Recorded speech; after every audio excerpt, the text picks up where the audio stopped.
Online? Online?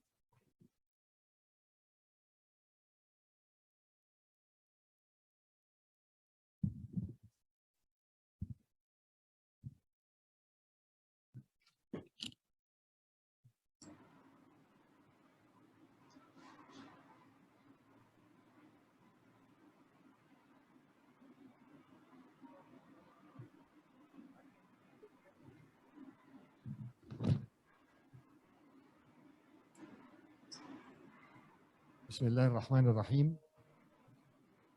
Excellencies, ladies and gentlemen,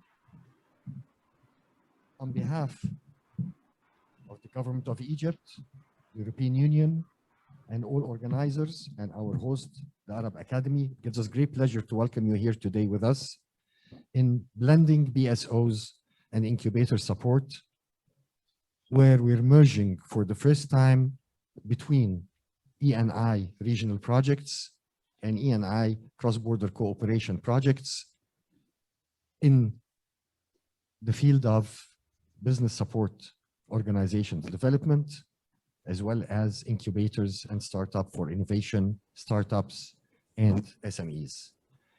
And on behalf of all organizers, it gives me great pleasure to welcome His Excellency Dr. Ismail Abdul Ghaffar, the President of the Arab Academy for Science, Technology, and Maritime Transport, our host today. Your Excellency, the floor is yours.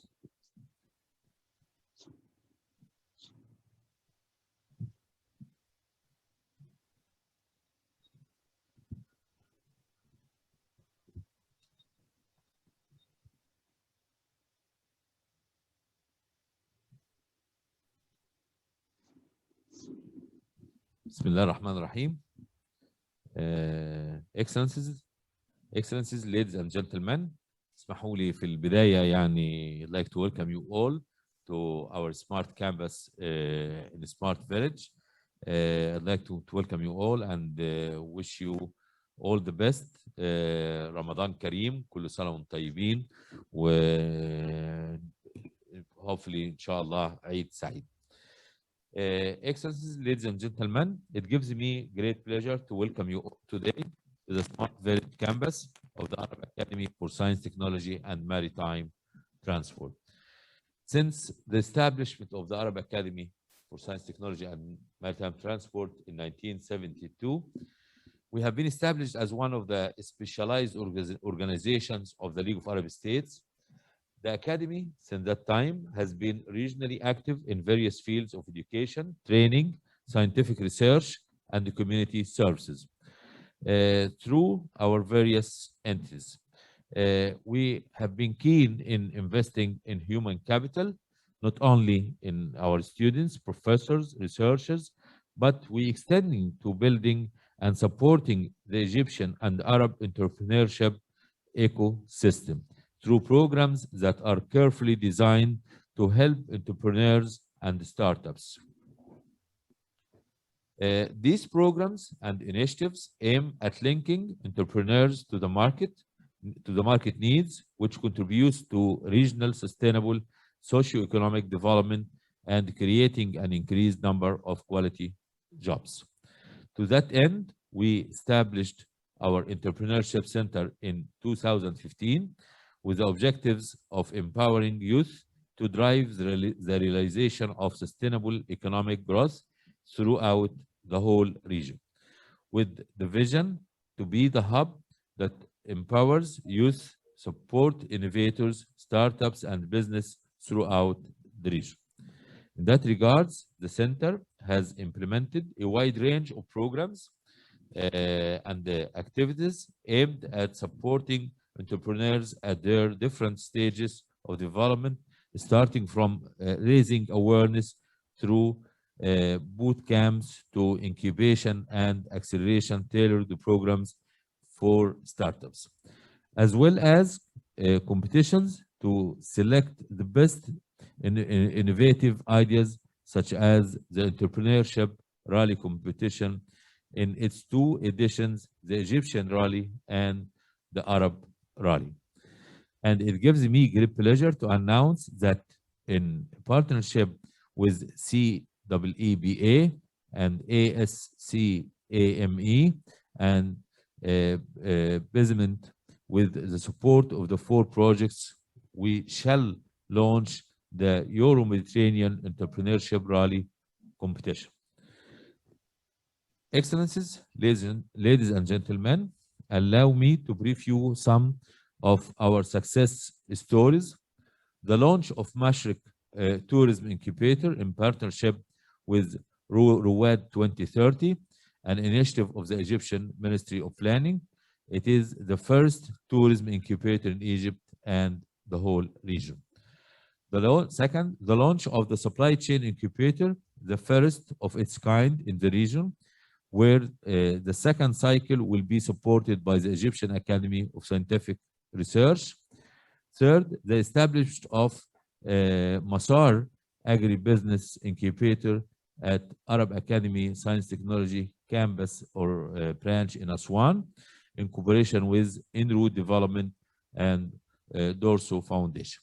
Furthermore, our network includes specialized experts to mentor, coach, and connect innovators, entrepreneurs, and startups to industries, research institutes, innovation support organizations, and the private sector organizations. A network that will grow with our partners in the new ENI and CBC projects. Excellencies, ladies and gentlemen, our main through this new partnership is supporting the creation of Mediterranean Henry Ford, Bill Gates, and Jeff Bezos, which is doable with proper cross-border incubation, mentoring, and support, and naturally clustering and access to finance, which are tools we not only have but excel at providing. And this is not a dream. The Egyptian startup ecosystem is witnessing success stories that is no time became tens of millions operating regionally, such as Swivel, Vista, Helen, Trell, many, some of which are proud graduates of our incubators. At our academy, one of top priorities to support creativity, innovation, and entrepreneurship. This continuous development in cooperation with the European Union and our local and regional partners is a crucial pillar to ensure the sustainability of the academic and practical excellences of our academy.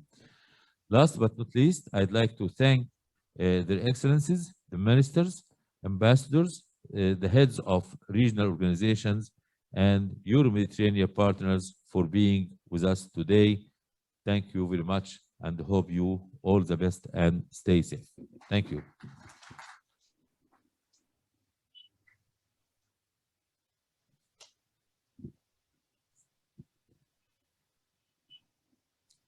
Thank you very much, Your Excellency, Dr. Ismail Abdel Ghaffar, President of the Arab Academy for Science, Technology, and Maritime Transport, not only for your words and not only for initiating the Euro-Mediterranean Startup Rally that we will do together, but also for hosting us today and for providing all the tools and facilities of the Arab Academy to enhance our cooperation.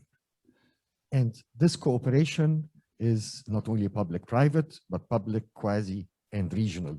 And it gives me great pleasure to call upon the president of ASCAME, the Union of Mediterranean Chambers of Commerce, representing 350 chambers all around the Mediterranean, Mr. Ahmed Al-Wakil. Mr. Al-Wakil, the floor is yours. Thank you. Bismillah ar-Rahman ar-Rahim. Excellencies, ladies and gentlemen. Today is an important milestone in the history of our Euro-Mediterranean Business Federation, where we meet after the third wave of COVID-19 has told our shores. And it is obvious from today's gathering of committed partners and the number of new projects we are launching that the private sector is the true engine of Euro innovation and startups, promoting trade and investment and creating the highly needed jobs for our youth. Thanks to our partners and the support of the European Commission, we have created active platforms, bridging business from the north and south sides of the Mediterranean, availing business opportunities and demonstrating our faith in the Euro-Mediterranean partnership, which is highly visible through the commitment to go forward with the Barcelona process, albeit the economic impact of the global pandemic.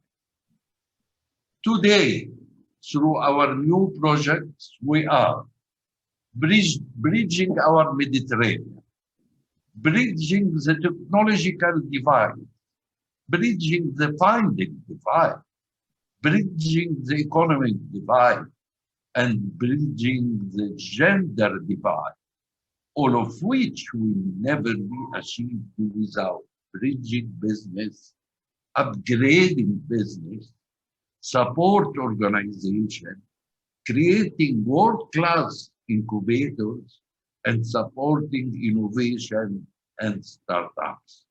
And that is why we are all here today.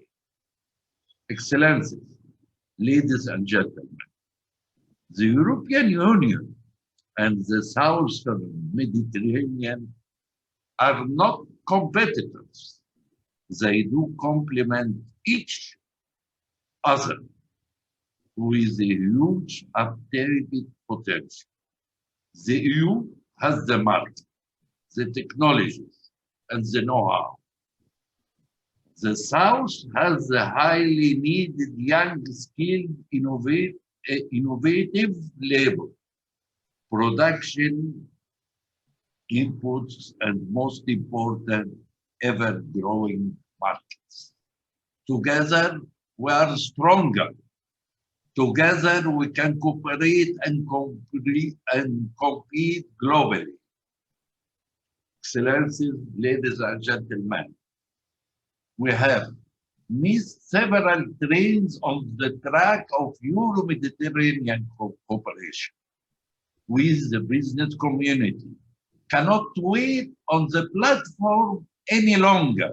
We demand that the government and the European Commission work faster, creating the legal framework that enable business to grow, modernize, globalize, and provide the highly needed jobs and contribute to the region economic growth.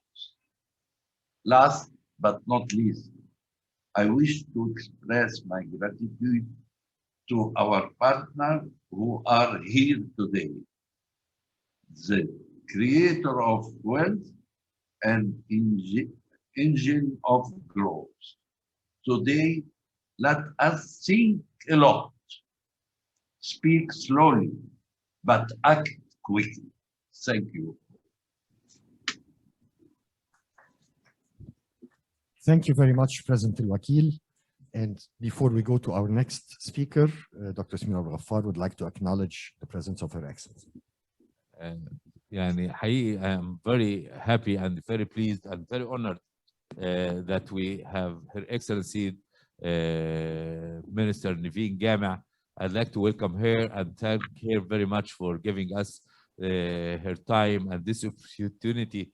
Actually, if we're going to talk about entrepreneurship center, you know, now we're celebrating 5 years. It's not, you know, kind of secret to say that the first day to launch this entrepreneurship center was witnessed and was supported by Her Excellency Dr. Naveen Gama. I'd like to thank her very much for all her support before now, and it will continue in the future. She has been always with us. She has been always with the youth. she was very happy always to witness the competitions for the student in all occasions, on all events that took place in the academy. Your Excellency Naveen Jama, thank you very much for your all support, and hope you all the best and stay safe. شكرا دكتور نبيل. شكرا مع الوزير. أنا أضم صوتي طبعا لأستاذنا الدكتور اسماعيل عبد الغفار، وبتقدم بالشكر باسم مجتمع الأعمال لمعالي الوزيرة. نعود إلى البرنامج حيث سنختتم بمعالي الوزيرة بكلمتها الرئيسية. الأخ العزيز my dear friend Tariq Tawfiq, the Vice President of Businessmed, was supposed to be with us today, but unfortunately due to a COVID case that is preventing him from being with us, we have great pleasure of calling upon my dear friend Dr. Jehan Bitubia, the Secretary General of Businessmed, the Union of Employers Federation around the Mediterranean. Jehan, the floor is yours. Thank you, Dr. Ali. Can you hear me well? Perfect. Great. So Ramadan Kareem to all. Excellencies, ladies and gentlemen, I'm proud here to pronounce this message on behalf of Businessmed Vice President Dr. Tawfiq, who is also the Vice President of the Federation of Egyptian Industries, who couldn't make it at the last minute, but he wishes us a very fruitful and successful conference. It's a pleasure being in the landmark of Mediterranean academia with the Egyptian government, EU ambassador and EU authorities, and the leadership of our partners Business Federation. So as a General Secretary of Businessmed, the leading INVESTMED project and the EBSOMED project, I'm very proud that all the voices of the vibrant private sector in the ceaseless effort to spread socio-economic development all around the Mediterranean gathered together today. This is our future mission as Businessmed and private sector federation, as we strongly support business organization from Europe, Africa, and South Mediterranean countries. It's been now 15 years since the regional business federation got their act together in Marseille, established our MED alliance with our partners CEEBA and ASCAME, and thanks to the president of ASCAME here today, and to Ale, of course, for gathering us all the time. The voice of Mediterranean business in its strive to cooperate, grow, and globalize, representing over 3,000 federation and chambers and 22 million euro Mediterranean companies from all our partnership. That strong network is our real power that enable us to submit more than 83 full proposal encompassing over 1,000 partner organizations from both shores of the Mediterranean. That is how we were awarded almost half of the accepted project for the whole region. But more important this time, as leaders modernizing and upgrading the highly needed sector of startups, tourism, energy, and environment, well, all will focus on women and youth, and naturally business support organization through our common regional EBSOMED and INVESTMED project. It has also been 13 years since the launch of the Union for the Mediterranean, a union that is supposed to be innovative in its function, ambitious, and goals. And it's obvious from the hundreds of concluded successful initiatives we have implemented that the private sector is the true locomotive of Euro-Mediterranean cooperation, running fast with governments, local authorities, and civil society actors. Thanks to our members, partners, and the support of the European Commission, we have created an active platform bridging businesses from both shores of Mediterranean, availing business support opportunities, and demonstrating our faith in the Euro-Mediterranean partnerships. Excellencies, ladies and gentlemen, we are committed to our Business Barcelona principle. We are committed to the prosperity of the people of the Euro-Mediterranean. So let us start concrete actions. Thank you all for being here today, and hopefully you will be amazed by all the work we will be presenting today. Thanks, Ale. Thank you very much, Jihan. Thanks to our dear friend Tariq Tawfiq, and wish his mother all the best. And maybe your presence with us right now, Jihan, has balanced the gender issue. One important thing, Your Excellency, we've been maintaining almost 50% female balance in the beneficiaries of all of our projects. And I think we're the only group under the European Union that's doing this balance. And the same is happening, but for the speakers in the opening session, now you're balancing it, Jihan. Thanks, and thanks for all the cooperation and support we're having from Businessmed and the Tunis office. Now it gives me great pleasure to call upon, I don't know how to present His Excellency. First, a friend, a long-time friend, not only of myself, but of Egypt, who've been supporting Egypt in the different hats he's been having in Brussels, who have been honoring us, supporting and mediating and solving problems over the years. His Excellency, the EU Ambassador to Egypt and the Arab League, and the head of the EC delegation, His Excellency Christian Berger. Your Excellency, the floor is yours.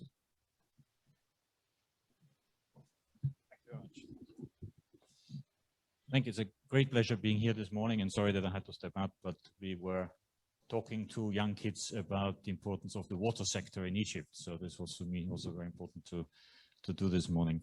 Thank you very much for the invitation, Mr. President. It's a great pleasure being here for the first time in this academy. And as Alaa just said, I'm also the ambassador to the Arab League. So I'm very pleased to be here in both functions. Raouf, my old friend and co-fighter in improving the relationship between the European Union and Egypt, also very pleased, and thank you for everyone being here. Let me say a few things on this event today. So when we were walking in this morning with Alaa, I asked him, "What do you want me to say?" And he pointed to the panel, and he said, "Talk about blending." So I will talk about blending, because blending has become a very important instrument of what we're doing, not only here in Egypt, but around the world. We don't have enough money as international community for the problems and the tasks that we are facing. So we need to increase the volume of money, and we have found this instrument of bringing together grants and linking the grants with loans. So this is what we have devised, not only here in Egypt, but around the world as a blending mechanism. So let me thank the organizers and Alaez in particular for engaging in so many different new cross-border cooperation activities and regional projects. And all of them share the same objective. They share the objective of supporting a more competitive, innovative, inclusive, and sustainable private sector development in the Mediterranean area. In the last few years, the EU has put economic development and more in particular private sector development at the heart of what we're doing in the southern neighborhood, including Egypt. You may have seen a communication from the European Commission in February that is reinvigorating the relationship between Europe and the southern neighborhood and private sector, and the blending operation is a key element of what we are planning to do. And with the Foreign Ministry, we at the moment very much engaged in finding the right themes, topics of what we want to do here in Egypt in the future. So numerous EU-funded programs compete and complement each other in support of the private sector development in Egypt, and I mentioned maybe a couple of them. So one is policy and strategy advice, and here we work with ministries in particular on better regulations. And I'm sure you've seen this in Europe. This whole concept of better regulations and less bureaucracy is very important. And we were just talking early on with the president that he has a paperless office. So this is certainly one of the aspects that we want to, less bureaucracy, less red tape, and very important for the private sector, very important for businesses and for industry. The second one is grant schemes to develop business skills. In here, very strong focus on innovation and a very strong focus on women in business. So we have a number of projects and activities that focus very much on business. Thank you, Alaa, early on for pointing out the gender balance. I think it is extremely well. There is also a very large program here that focuses on education, in particular technical and vocational training. This we have noticed is a great demand by industry, great demand by the business sector, great demand by chambers of commerce and chambers of industry who come to us and said, can you help in helping the technical and vocational training sector in many countries, and also here in Egypt we are doing this. And the idea is equipping the workforce with the necessary skills that are required today in the job market, and also in the job market, obviously, tomorrow. And then we have schemes to support access to finance of SMEs. We're working here, the blending aspect comes into very strongly. We're working with the European Investment Bank and with the EBRD to bring businesses together with sources of finance. So the European financial institutions are coming here very strongly. Focus very much also on entrepreneurship and creating employment, creating value, creating innovation. And here, what is happening in this center is the whole element of startups, how important they are in helping people to get started with their companies. So all of this is certainly at the forefront of what the European Union wants to do in Egypt. And we are now looking into the next generation, as I just said, next generation of EU programs where we will focus on startups, supporting venture capitals, business accelerators, and also allow an early stage innovation, early stage innovative companies to access the expertise of local and international advisors. So this component is also here very important, to bring the expertise in and help people to get started with their business. And then we're also very happy that that European Union co-founded projects that are bringing us here together today. So INVESTMED, INTECMED, CREATIVE, and EBSOMED, and will engage with the business support organizations. I've seen a couple of these business support organizations already here in action, where they advise small businesses how to access the market, how to do the marketing, how to export, how to attract customers. So this is again something that we will focus on also in the future. Let me also confirm that the EU has an ambition to continue support the private sector development, as we have just stated in this new agenda for the Mediterranean. I mentioned before this communication of the European Commission, which has been endorsed by the member states of the European Union.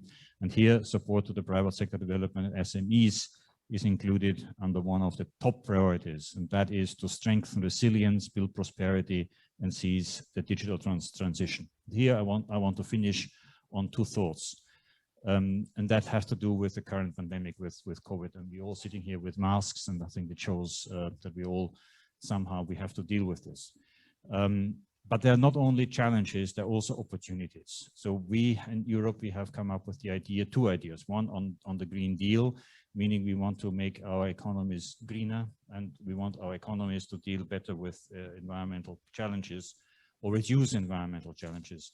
So there we need young companies, innovative ideas, new technologies, people who are really going into this. We know the issues of competition and so on, but we want to help in helping all our partners, all our neighbors to take part of this. And the great aim in Europe is to make Europe carbon neutral by 2050. And with this, of course, we want to give an example to the entire world.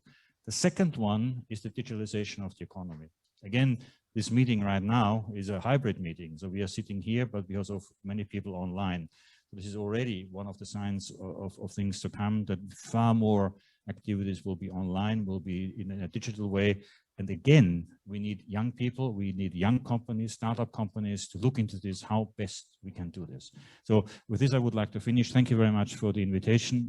And great success to your event, and I hope lots of great ideas will come out of it. Thank you. Thank you very much, Your Excellency. And let me assure you that we approach blending from a different perspective. We decided to engulf and devour the majority of the projects. Then we blend them internally because they're ours. So it's really working. And I think this concept is easier also to mobilize extra partners from all around the Mediterranean. Now it gives me great honor to introduce another friend, And maybe he doesn't know it, but I've been doing my homework last night, and I discovered today is the silver jubilee of his attending our events. This is the 25th event that he attends under CBC only. This is one of the biggest supporters of the business community, of the economy of Egypt, and one of the believers in CBC and cross-border cooperation as an instrument that's demand-driven that gets us all together. His Excellency, the Deputy Minister of Foreign Affairs, Ambassador Raouf Saad. Ambassador, the floor is yours.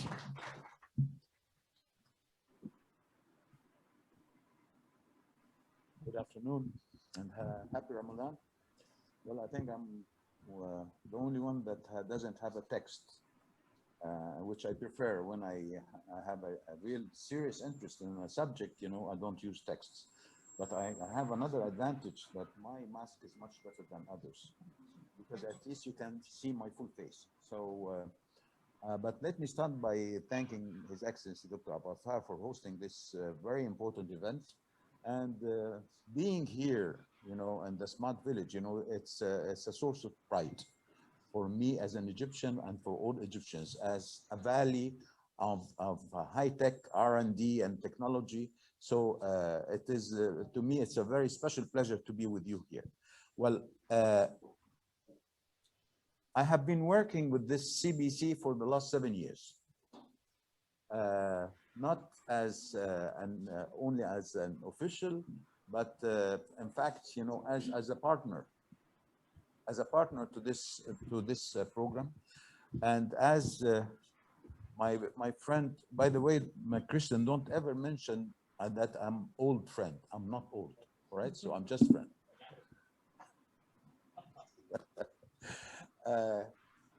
Where Dr. Ala is here. I have been dealing with the CBC for the last 7 years, and that what joined me with Dr. Ala, as whom I qualify as a phenomenal person. It's not a kind of appreciation or praise, but you know, I really tried over the past 7 years to make him fail, and I ended up by failing. I failed to make him fail, and he is always up to the responsibility with the ambition, and he is involved in making successive success stories together with Mr. Wakil, whom I'm very pleased to see him today. But let me just speak briefly about what CBC means, away from technicalities. I always consider the CBC is the most successful cooperation projects between EU and the northern countries, the partners with whom we call the partners. In fact, you know, the concept of cooperation within the Mediterranean is unique in all standards. Unique in its structure, because it composes, you know, the northern and the southern Mediterranean countries, which is a unique region by its advantages and by its complexities and with its problems, and together with its challenges, whether political, whether technical, geographical, environmental, you can name it. And when you bring, you know, the countries belonging to this Mediterranean and put them in a unique type of projects. Why it is unique?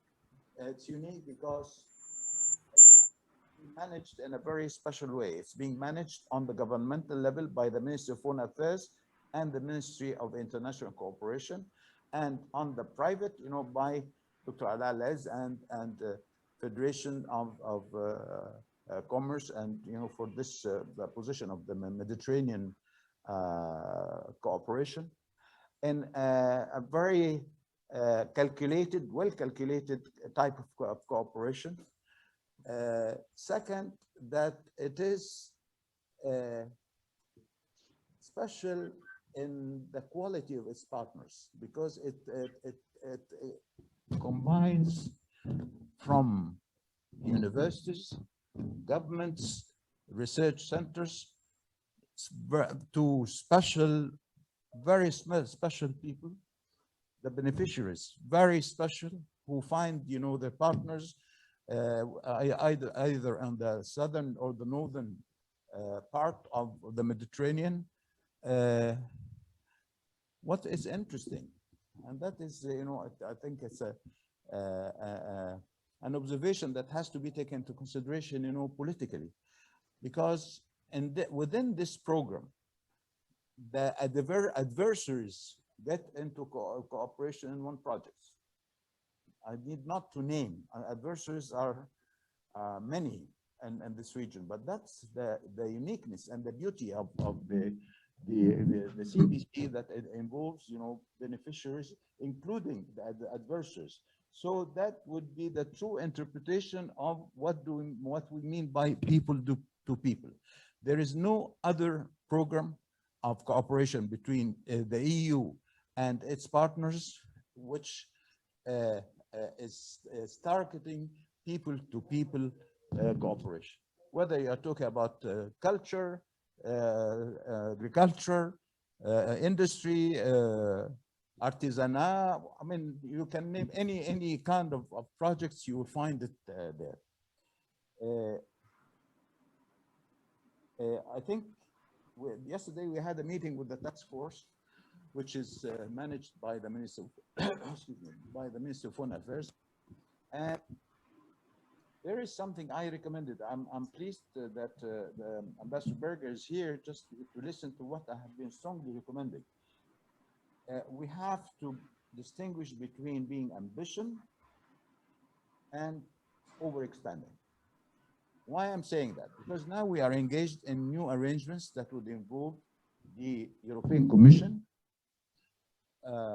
and with the involvement of the European Commission, now we are, so many areas, other areas beyond the areas of cooperation. And I warned that, we have to be careful when we get into new areas of cooperation in order to maintain the spirit and the successful elements of this cooperation. Let me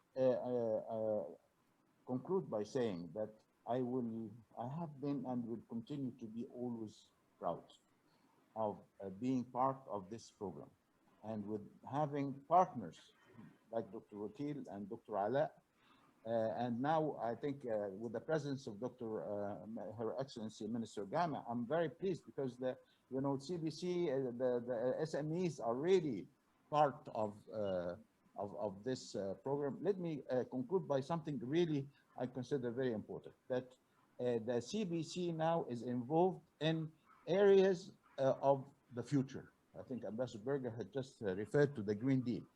The Green Deal is not air pollution. It's not only environment. The Green Deal is becoming part of our daily life. It's becoming part of the production and consumption models that have to be restructured altogether. And I think the CBC should play a role not only in increasing the awareness of the challenges of this deal, but it is becoming a challenge for trade, economic, environmental relations, altogether, not only with the EU, with the whole world. So I think it would be an opportunity, as Kristen just mentioned. It is an opportunity that we get the CBC more involved in these areas, together with the digitization, circular economy. I mean, the whole world is is under dramatic changes that would affect our daily life and would affect the relations between the countries altogether. And the CBC, as you have used to see, could be an effective element in making these new concepts real facts of life. Thank you very much. Thank you very much, Your Excellency, for your kind words, for your support over the years. And we look forward to continue that support years ahead. Now we come to our guest of honor. Actually, when I had the honor of calling her to invite her to that event, I used the 3 magic words: SMEs, innovation, startups. And she said, don't waste time. I'm there. It's my baby. The godmother, this is the right word to introduce Her Excellency of SMEs in Egypt, the one behind the institutions, the laws, all the startups that are excelling and spreading throughout the region. Her Excellency, Minister Niveen Gama, the Minister of Trade and Industry and chairperson of the Organization for Small, Medium and Micro Enterprises. Your Excellency, it's an honor having you with us. The floor is yours. مساء الخير جميعا. شكرا دكتورة علاء على المقدمة الجميلة اللي انت أفدت بيها، وطبعا بشكر برضو زميلي دكتور اسماعيل عبد الغفار، وهو نوه قد ايه احنا كان في بينا تعاون من قبل ما حتى أشرف بتقلد منصب وزيرة التجارة والصناعة. كان لينا شغل كتير جدا، وخاصة في مجال ريادة الأعمال في السابق من خلال الصندوق الاجتماعي، ثم يليه جهاز تنمية المشروعات. السيدات والسادة الحضور الكريم، اسمحوا لي الأول أعبر عن سعادتي إن أنا أكون موجودة معاكم النهاردة في هذا الصرح الأكاديمية العربية للعلوم والتكنولوجيا الداعمة للابتكار ولريادة الأعمال، ويكون معانا الاتحادات والغرف ومؤسسات دعم الأعمال، وذلك مع شريكنا التجاري والاستثماري والتكنولوجي وهو الاتحاد الأوروبي. موضوع اللقاء النهارده، وزي ما تفضل السادة الحضور اللي سبقوني في الحديث، عن تحديث خدمات منظمات دعم الأعمال، إنشاء الحاضنات، مسرعات الأعمال، وذلك في إطار دعم الابتكار وريادة الأعمال والمشاريع الصغيرة والمتوسطة كأساس للتنمية الاقتصادية والاجتماعية اللي احنا كلنا بنسبق إليها. الموضوع اللي احنا هنتكلم فيه لا يخفي على حضراتكم اهتمام القيادة السياسية به بشكل هام جدا، وترجمة هذه الاهتمام في قيام الحكومة بإنشاء جهاز لتنمية المشروعات المتوسطة والصغيرة ومتناهية الصغر. هذا الجهاز هو المسؤول عن تطوير وتفعيل كل هذا القطاع على مستوى جمهورية مصر العربية. وتزامنا مع إنشاء هذا الجهاز اللي تم إنشاؤه في إبريل 2017 تم العكوف على إصدار قانون يقدم كل الدعم وكل الحوافز والمميزات لهذا القطاع. فتم إصدار قانون المشروعات الصغيرة والمتوسطة ومتناهية الصغر، وعقبه إصدار اللائحة التنفيذية الخاصة بهذا القانون، ودي تم إصدارها من خلال دولة رئيس مجلس الوزراء في 5 أبريل هذا العام. القانون ده تم إقراره لدعم وتيسير أعمال وفتح آفاق جديدة لنمو المشروعات الصغيرة والمتناهية الصغر والمتوسطة، مع التركيز لو سمحتوا لي هناك باب خاص في هذا القانون كله خاص بمشروعات ريادة الأعمال والابتكار. خرجنا بره الصندوق لأن احنا تأكد لنا إن علشان نعمل دعم لمشروعات الابتكار وريادة الأعمال لابد أن يتم معاملتها بمعاملة مختلفة تماما عن المشروعات النمطية، وخاصة أن هذه المشروعات دايما بتركز على مشروعات التحول الرقمي، الذكاء الصناعي، تكنولوجيا المعلومات، والمشروعات الصناعية، وخاصة التي تعمل على تعميق نسبة المكون المحلي في منتجاتها، أو المشروعات التي تقوم بإحلال وتجديد الأنظمة التكنولوجية المرتبطة بعملية الإنتاج، بالإضافة طبعا لخدمات الإنتاج الزراعي والحيواني والطاقة الجديدة والمتجددة وتطبيقاتها، بجانب المجمعات الصناعية والحرفية والإنتاجية. عايزين نشتغل وبقوة على حاضنات ومسرعات الأعمال، إن احنا نبتدي نبتكر آليات تمويل مختلفة غير نمطية وغير مصرفية من خلال صناديق الاستثمار والتمويل الفينشر كابيتال والتأجير التمويلي وغيرها من هذه الأنظمة، بالإضافة للعمل على دمج القطاع الغير رسمي للقطاع الرسمي، وده من أهم أهداف هذا القانون ومن أهم المحاور ليه. لو سمحتوا لي عايزة أدي نبذة بسيطة عن الحوافز أو الدعم اللي هذا القانون ممكن يقدمه لأصحاب المشروعات الصغيرة وخاصة رواد الأعمال. المشروع الجديد بيقدم حزمة من الحوافز سواء ضريبية أو غير ضريبية، أو أقدر أقول مالية وغير مالية. لو أنا اتكلمت على الحوافز الغير ضريبية بتتمثل فيه وخاصة لرواد الأعمال إن هيحصل ليهم إعفاء لمشروعات ريادة الأعمال من رسوم تسجيل براءات الاختراع مع تقديم المساعدات الفنية اللازمة لتسجيل تلك البراءات، مع تحمل الدولة جزء من تكاليف التدريب اللازم لهذه الفئة، فضلا عن تحمل كلي أو جزئي لقيمة مشاركتهم في المعارض، إن احنا نقدر نيسر لهم تقديم التمويل. وهناك باب كامل عن تيسيرات إتاحة التمويل وخاصة لشريحة رواد الأعمال في هذا القانون. من أهم الحاجات اللي نص عليها هذا القانون الحوافز الضريبية، ودي هتاخدنا لكثير وكثير من المشاكل اللي ممكن تعترض أصحاب المشروعات الصغيرة متناهية الصغر، بالأخص فيما يخص موضوع الضرائب والدمج في القطاع الرسمي. فحرصنا على ان احنا يكون من اهم الحوافز الضريبيه التي يتيحها القانون تقديم او اقرار ضريبه مقطوعه لاصحاب المشروعات. ضريبه مقطوعه بشكل سنوي بتبتدي من 1000 جنيه اللي هو رقم اعماله لا يتجاوز 250,000، تتدرج لتصل ل 1% من حجم الاعمال بحجم حد اقصى 10 مليون جنيه. واحنا شايفين ان هذه المنظومه بجانب منظومه توفيق الاوضاع ودي هيكون لها اثر ايجابي جدا في دمج القطاع الغير رسمي في القطاع الرسمي. بالاضافه للعمل على تخصيص نسبه 20% من التعاقدات الحكوميه المشروعات المتوسطه، و20% اخرى من هذه التعاقدات المشروعات المتناهيه الصغر والصغيره، يعني اجمالي ما يتم اتاحته لاصحاب المشروعات الصغيره ومتناهيه الصغر والمتوسطه في حدود 40% من التعاقدات الحكوميه. ده بالاضافه لتسهيل وتيسير الاجراءات اللازمه لانشاء الشركات واصدار التراخيص اللازمه ليها، وده من خلال وان ستوب شوب موجود عندي في 33 فرع للجهاز موجودين على جميع محافظات الجمهوريه. مفيش محافظه الا ما هيكون فيها مكتب ممثل لجهاز تنميه المشروعات، ويوجد لديه وحده شباك واحد تتيح من خلالها كل هذه الخدمات. بفضل طبعا جهود الاتحادات والغرف ومنظمات دعم الاعمال وبدعم من الاتحاد الاوروبي، بنشهد اطلاق عدد من المشاريع التي تقدم دعما اضافي لهذا القطاع العام الهام، والدعم ده بيتكامل مع عشرات الاليات المقدمه من هيئات المعونات والبنوك والصناديق الانمائيه اللي بتتضمن منح قروض ميسره، وبالتالي هي المشكله مش في القروض الميسره فقط، ولكن الاهم منها تقديم المعونه الفنيه.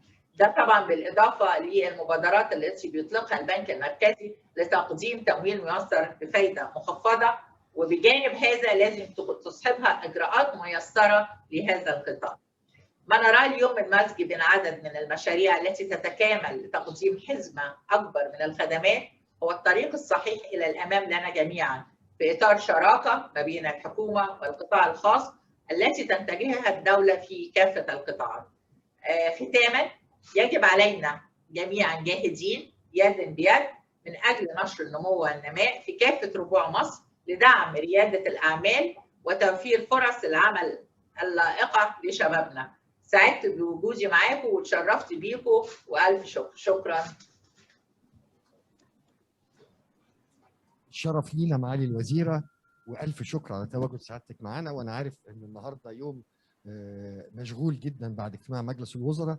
يمكن زي ما حضرتك شايفه احنا طبقنا قرار دوله رئيس الوزراء، المنصه المتحدثين هم الموجودين زائد الاخوه من الاعلام لتغطيه الحدث، والباقي اونلاين من 18 دوله معانا في هذا المؤتمر.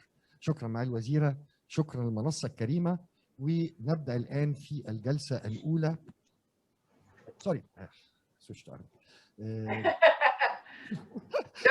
طب انا لازم اشكرك دكتور علاء، اشكرك. وانا حقيقي بجد لولا الالتزامات، وانت النهارده بتقول لي اليوم مزدحم، ولكن فضل من ربنا احنا جميع الايام مزدحمه الحمد لله. بس مبسوطه بتواجدي معاكم، وكنت اتمنى فعلا ان انا اكمل بقيه السيشنز معاكم، لكن البركه فيكم، واكيد احنا هنتواصل وهنعرف النتائج كلها ان شاء الله. متشكره. شكرا معالي الوزيره. Thank you very much, Excellency. Thanks to our distinguished panel in the opening session. Their Excellencies who are honoring us physically today online, and be joined at a later stage at 1:30 by Her Excellency the Minister of International Cooperation, But now, without due delay, we move to the first session where we're introducing the 4 projects we're talking about. And I leave the floor to my dear friend, Jihan Bitobia, to moderate that session. We will start with an introduction of the ENI CBC MED program, which will be presented by our deep friend, Fabrizio from Digenir. So Fabrizio, the floor is yours. Thank you very much, Dr. Ala, and Your Excellencies, dear ladies and gentlemen. I'm really glad to be here with you. I'm very honored of my participation in this meeting, as I am representing here the Joint Secretariat who is assisting your projects in their implementation. First of all, I would transmit you the best wishes from the Director General Anna Catte from Region Sardinia as Managing Authority. She could not be with us during this meeting, but she's wishing a fruitful meeting in this occasion. I will be followed by the presentation of the projects, and I would give you some first information about the Egyptian participation in the program. Sorry, so I am sharing my screen. Okay. I hope you could see it. First of all, the overall participation in the program, we have 13 participation in the strategic project, which is most important, 6 participation in the standard projects, and 4 participation in the capitalization project that are now under negotiation. There will be the start of the negotiation by next week, hopefully. Furthermore, we have 31 participation at all in 23 projects overall, and 11 beneficiaries. It also means that many beneficiaries are capable of participating in many projects. The funding of the activities for Egypt, and overall activities are funded with more than 11 million euros, with ENI contribution above 10 million. You see that for standard projects, you have a financing close to 3 million, with ENI contribution around 2,600,000. The lion role is played by strategic project, with funding overall of 7,700,000, with ENI contribution very close to 7 million. Capitalization projects are very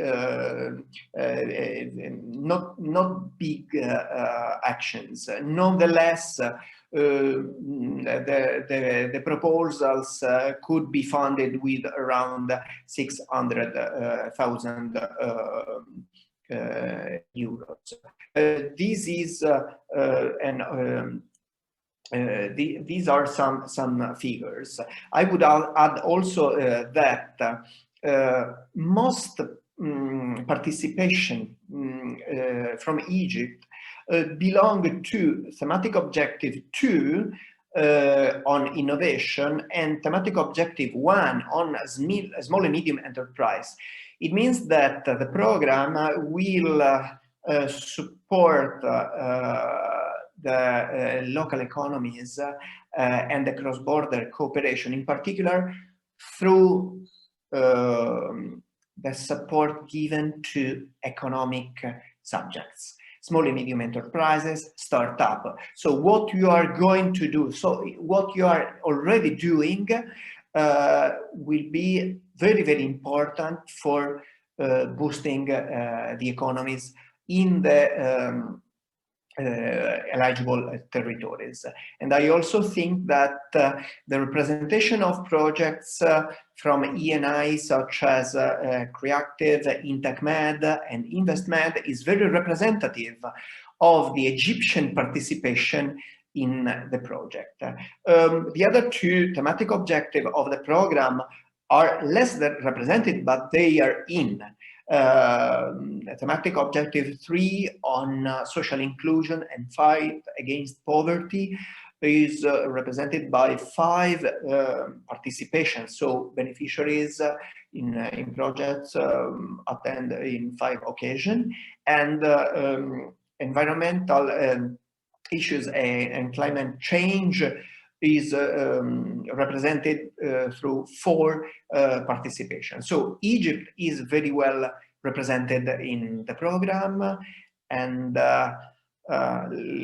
let me say my colleagues from the Joint Technical Secretariat are in close contact with all the projects.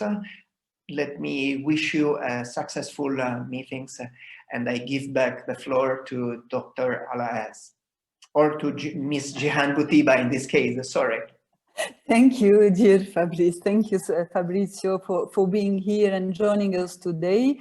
Indeed, ENI CBC program is quite exceptional because it's covering subjects like environment, climate change, social inclusion in all the sectors, technology transfer. So these 14 South Mediterranean countries who are cooperating with you in such of activities, it's quite new comparing to the regional activities we used to work with the EU ENI program.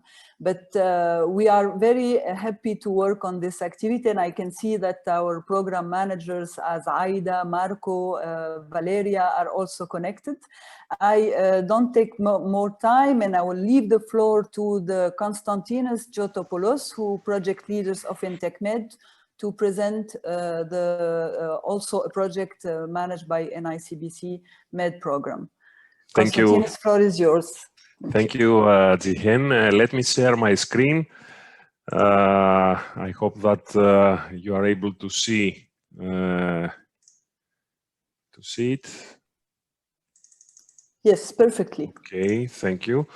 Okay, yes. Your Excellencies, ladies and gentlemen, I'm Kostas Giotopoulos, Project Manager of INTECMED Strategic Project funded by the ENI CBC MED program. And I represent the lead beneficiary of the project, the Chamber of Achaia from Greece. First of all, let me begin by thanking the organizer for this initiative, since that the development of synergies is a crucial aspect in order to increase the efficiency by all of us, and of course to smart utilize the limited resources that we share. A few words about our project. The title of our project is Incubators for Innovation and Technological Transfer in the Mediterranean. The acronym of the project is INTECMED. We are in the beginning phase of our project. It started on September 2020 and it lasts for 30 months. So until the end of February 2023, we will cooperate in order to implement the project activities and achieve the project objectives. Now, who we are 5 partners from 2 EU countries and 4 partners from Mediterranean partner countries. And we have also one associated partner. The geographical coverage of our project partnership up to now is Greece, Spain from EU countries, and Tunisia and Egypt from MPC partner countries. The thematic objective that we are integrated is support to education, research, technological development and innovation, And more specifically, we are focusing on the priority about support technological transfer and commercialization of research results. Now our partnership constitutes from these 4 countries by 2 types of partners. From each country, we have a business support organization. From Greece, the Chamber of Achaia is lead beneficiary, and the University of Patras representing the research community. We have ASCAME, the Association of Mediterranean Chambers of Commerce and Industry, which will play an horizontal role in order to facilitate the distribution and the communication of our activities. But also in Spain, we have the Chamber of Commerce of Seville and the Technological Corporation of Andalusia representing the Business Support Organization, and CTA represents the research community. In Tunisia also, we have the same structure. The Chamber of Gabon representing the business community, and ANPR, the National Agency of Promotion of Scientific Research, representing researchers and research community. And of course, from Egypt, we have 3 partners. One partner is CEEBA, of course, and representing the business community, the business support organizations. And also we have the CEEBA Development Foundation representing the researchers. And of course, we have the associated partner, the Federation of Egyptian Chambers of Commerce. What is the challenge?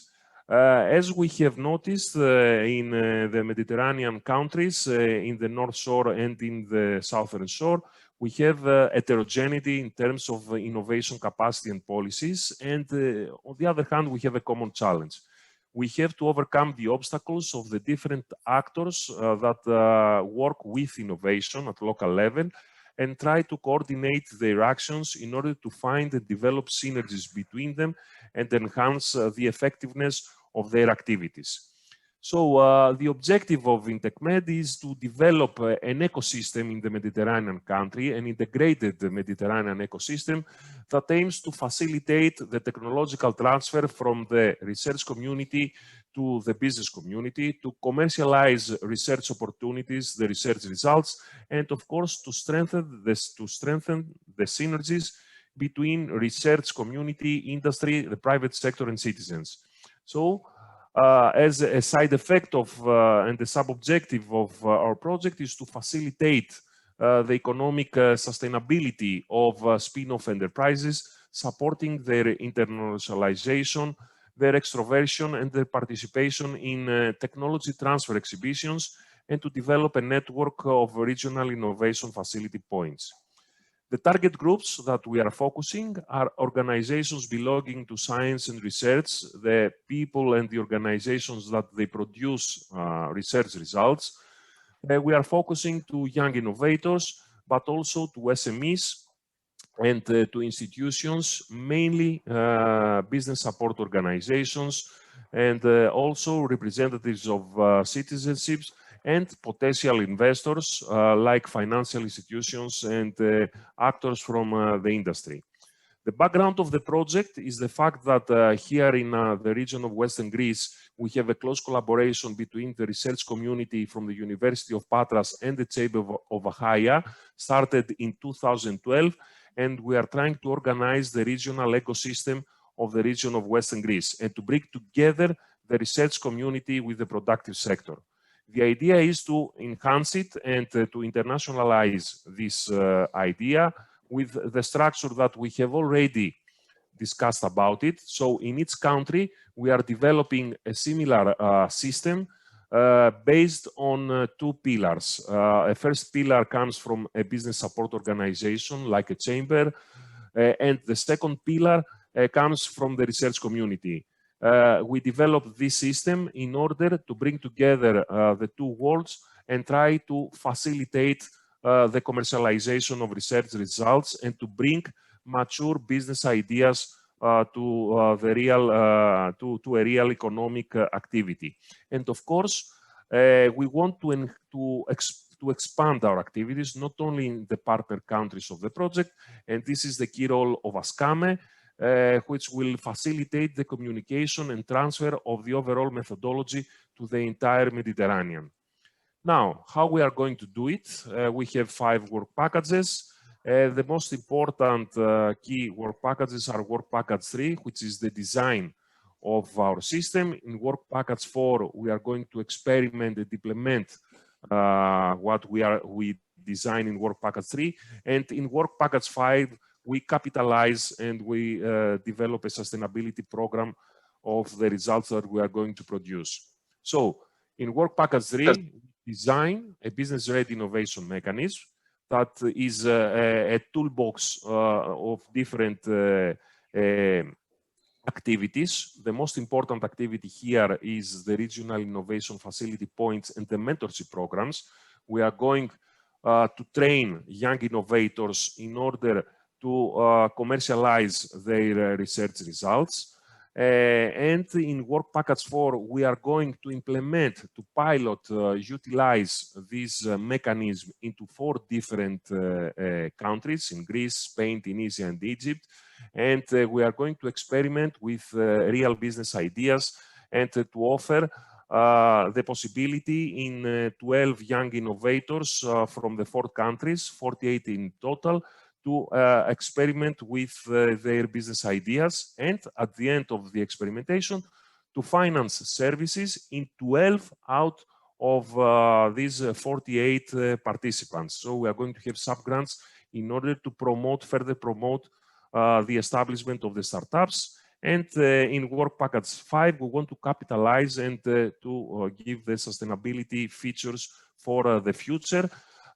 We want these 4 countries to develop their synergies, to have an exchange program between them, and of course to develop some transfer exhibitions that will work together and give the floor to all potential researchers to demonstrate their results and to bring together with investors and blend them together.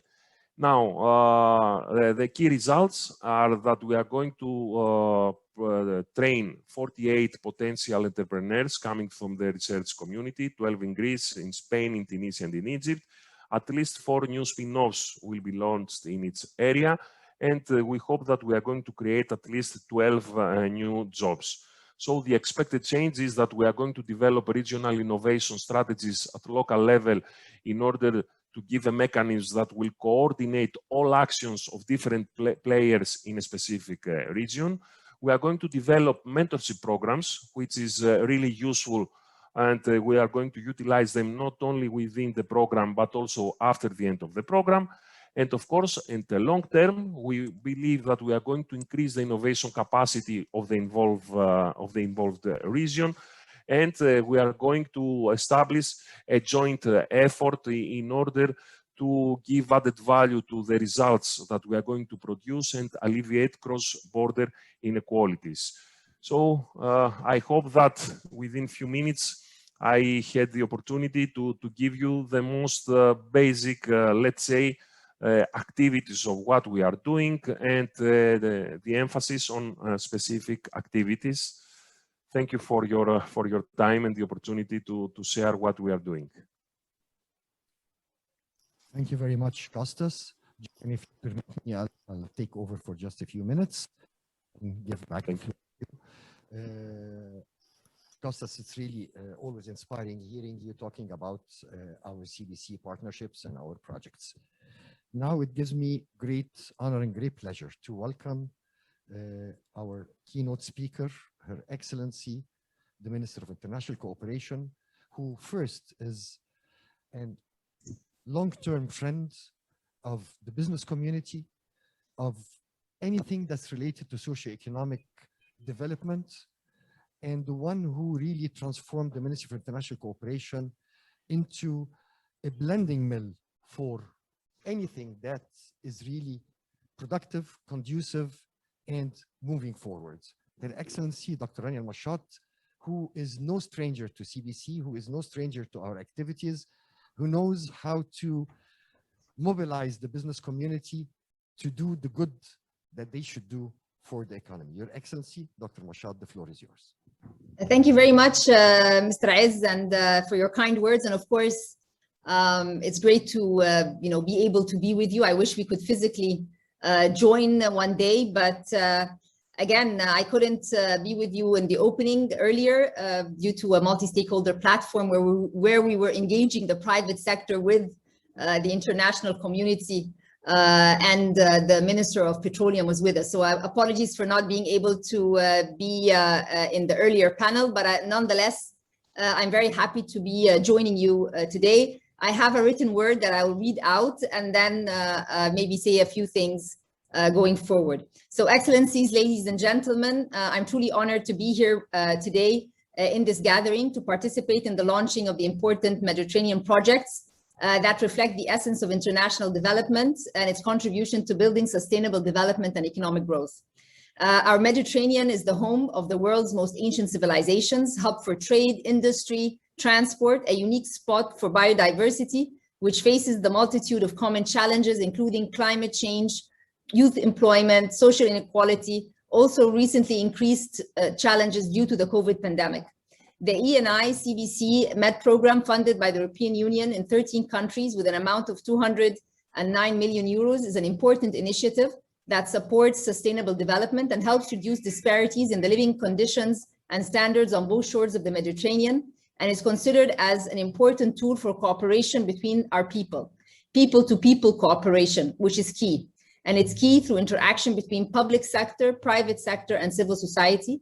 The projects implemented under the CBC MED responds to most of these challenges as it covers all the 17 SDGs, the milestone of our economic diplomacy with our development partners. And let me remind all of us that we are only 9.5 years away from the 2030 agenda.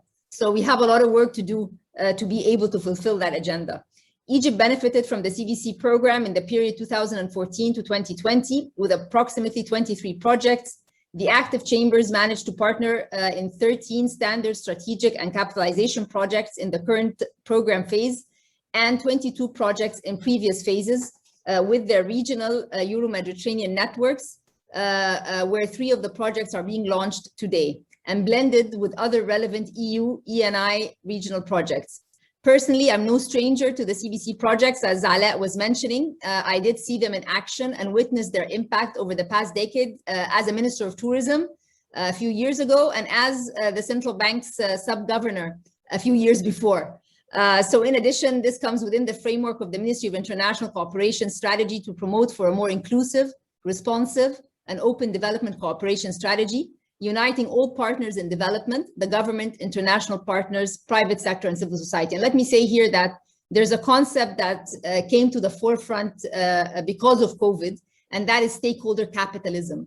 And when we say stakeholder capitalism, it's that all of us, the government, the private sector, civil society, all of us have a share in trying to build forward together. The government cannot do it on its own, the private sector cannot do it on its own, the civil society cannot do it on its own, and the international community as well. So this is, again, a very clear example of where stakeholder capitalism comes into action. So ladies and gentlemen, participating today really echoes the directive of His Excellency President Abdel Fattah al-Sisi to support innovation and startups, creating incubators, accelerators, linking business and academia, but with a focus on youth and respecting gender. It conducts blending, hence preventing duplication, ensuring delivering more from less, which is what we are promoting in the Ministry of International Cooperation. It's demand-driven through competitive bidding, where the true stakeholders from consortiums exchange experiences, create long-lasting partnerships, and most important, it's private sector-led. It's a private sector-led initiative, hand-in-hand with the government, and with its full support, public-private partnerships is really the modus operandi at all fronts. And numbers speak for themselves. So if we just take a look at a few of the stats, we will find that there are more than 10 million people served by new or improved services. 35,000 people are trained, 344 startups supported, 215 heritage sites enhanced, 144 tour operators involved, 1 million clean energy produced, 1.9 million people positively affected. There are more than 9 Mediterranean ports as well under this initiative. So we do expect to see more results by bridging the Mediterranean, bridging the technological divide, bridging the funding divide, the economic divide, the gender divide. There are so many divides, so it's time to try and consolidate all of that. And as I mentioned, in the time left toward the 2030 to work collaboratively together. Distinguished guests, in the same context, I would like to highlight the role of the Ministry of International Cooperation, and as we are committed to strengthening global partnerships for effective development through applying the principles of economic diplomacy. And when I first took on this position in December 19, we wanted to change the focus or the narrative around the ministry. It's not just about financing and loans, it's really about economic diplomacy, which has principles. And these principles include organizing multi-stakeholder platforms to ensure harmonization and effectiveness among our development partners, as well as aligning with our development priority goals, adopting a consistent global partnerships narrative, which is people at the core, projects in action, purpose as the driver. And we map our ODA financing to the SDGs of all our projects with multilateral and bilateral development partners. This commitment serves as a guideline to our ministry's work, including the dedication to create a more favorable atmosphere for cross-border cooperation and to ensure better implementation of the Mediterranean projects. So this is in conclusion of my official word, but I just want to say that I'm very pleased to be among all of you, where we see the international community, the private sector, civil society, government, all of us looking to unify the agenda and push forward.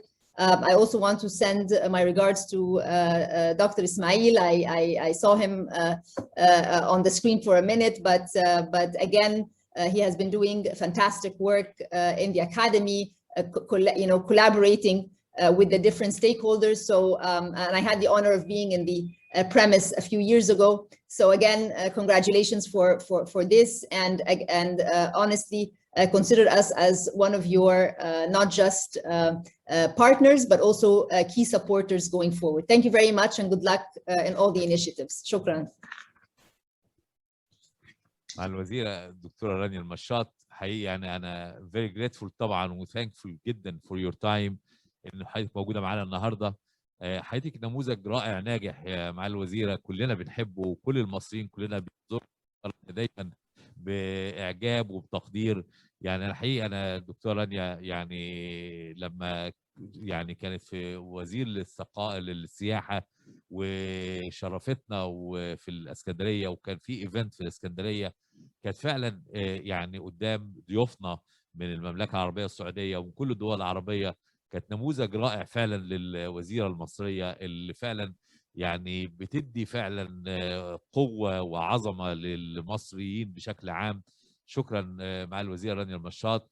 وطبعا نجاح حضرتك في وزاره السياحه كان شيء مشهود، وطبعا نجاح حضرتك في التعاون الدولي والمفهوم اللي حضرتك اتفضلت قدمتيه.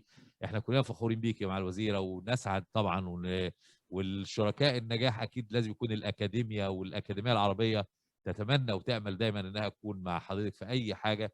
وشكرا جزيلا على دعمك وسبورت بتاعك ووجودك معانا. شكرا جدا دكتور اسماعيل، بس بشكر حضرتك جدا على الكلام ده، يعني بجد يعني اثرت فيا جدا. بس عايزه اقول انه زي ما في السياحه كان في عرضنا عند حضرتك من الجامعه الاصلاحات الهيكليه، برضو في التعاون الدولي مفهوم الدبلوماسيه الاقتصاديه، مفهوم انه لما بيبقى في تعاون مع شركاء التنميه الموضوع ما بيبقاش تمويل فقط، ولكن معايير مهمه جدا من الحوكمه، معايير مهمه جدا من الشفافيه، معايير ان ان كل مشاريعنا التنمويه مع شركاء التنميه بتاخد في الاعتبار المعايير البيئيه الدوليه.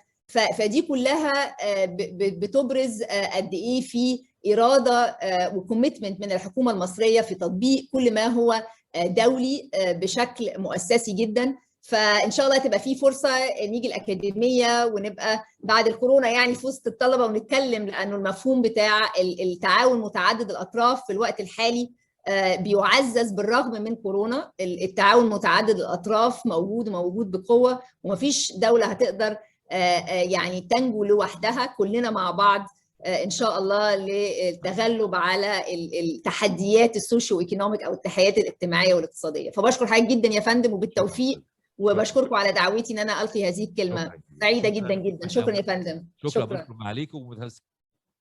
وانت عارفه حضرتك ان احنا بنصر ورا تنفيذ وعد عليكي اللي انت ما تتخليش عنا بيه ابدا. وان شاء الله يكون في لقاء كبير مع شباب الاكاديميه وطلبه كليه الاداره وكل الكليات عشان فعلا نتعرف على المفهوم الرائع اللي حضرتك اتفضلتي بيه. شكرا. بشكرك يا فندم، بشكرك يا فندم. Thank you very much, Your Excellency. And on personal notes, I can never cease to learn from your speeches every time. Last time was economic diplomacy, which really was inspiring, and the linkages of SDGs with what the ministry is doing and putting the milestones. We're actually copying it and implementing it in what we're doing same way. Today, the stakeholders capitalism, I think we need to dwell a little bit upon it to learn more. I know I'm from the capitalistic side, but I need to see the stakeholder element in that. But one important or two important messages you need to be highlighted, Your Excellency. If you look at the screen, you'll find that the majority are females. Over 50% of the beneficiary of all our projects are youth, and over 50% are females. So this is one important thing that we've been considering when we're designing and implementing any activity. Last but not least, Your Excellency, we'll come back to you with what we've been doing. Today, we're launching 3 CBC and 1 regional, but this is out of a big pot of 18 projects that we managed to acquire based on competitive bidding that the European Union conducts.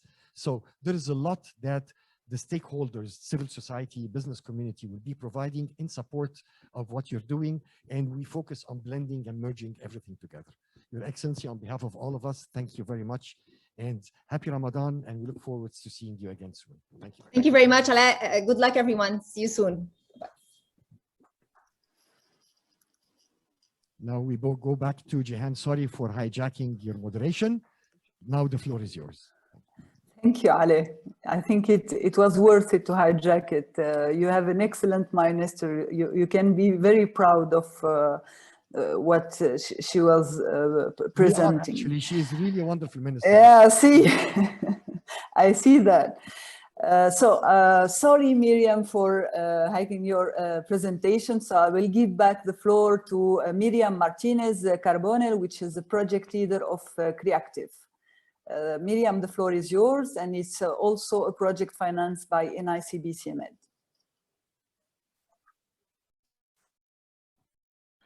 Thank you so much, Excellence. Ladies and gentlemen, thank you very much for your invitation to join this excellent event, especially to our Egyptian partners and colleagues. It is a pleasure to connect and have the opportunity to explain what we are doing and what is CRE CTIVE project. The aim of this project is to help at economic level the traditional companies from textile, clothing, footwear, and leather sectors to face their major competitors, creating new business models that strengthen their value chains and betting on innovation and in product and process through creativity. As general information, the duration of the project is 2.5 years. We have been executing the first 6 months on the project, and our main beneficiaries and those that are our heart of our project are the SMEs and companies of Mediterranean traditional sectors, all creative entities, and the local, national and regional public authorities, as well as local communities and final consumers. This is our partnership. We are a total of 10 partners and 2 associated partners from different countries: Egypt, Palestine, Jordan, Tunisia, Italy, and Spain. Being a multicultural, this multicultural environment beneficial to the project.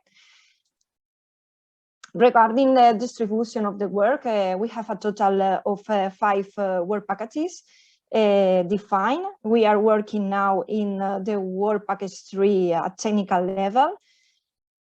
And this is some general information I want to show you, especially these are the achievements that are the participation of the companies in the cross-border commercial events, the development of the 6 business labs models that I will explain better, the creation of the 16 business solutions that will be funding through a call that we are going to launch at the end of this year, This project also wants to contribute to the policy makings, since it is expected to define a governance model that will support the industry of the financial sector, also to create a tool for financial guidance and regional observatories to facilitate the dialogue and to establish linkages and policies and programs for financing the innovation.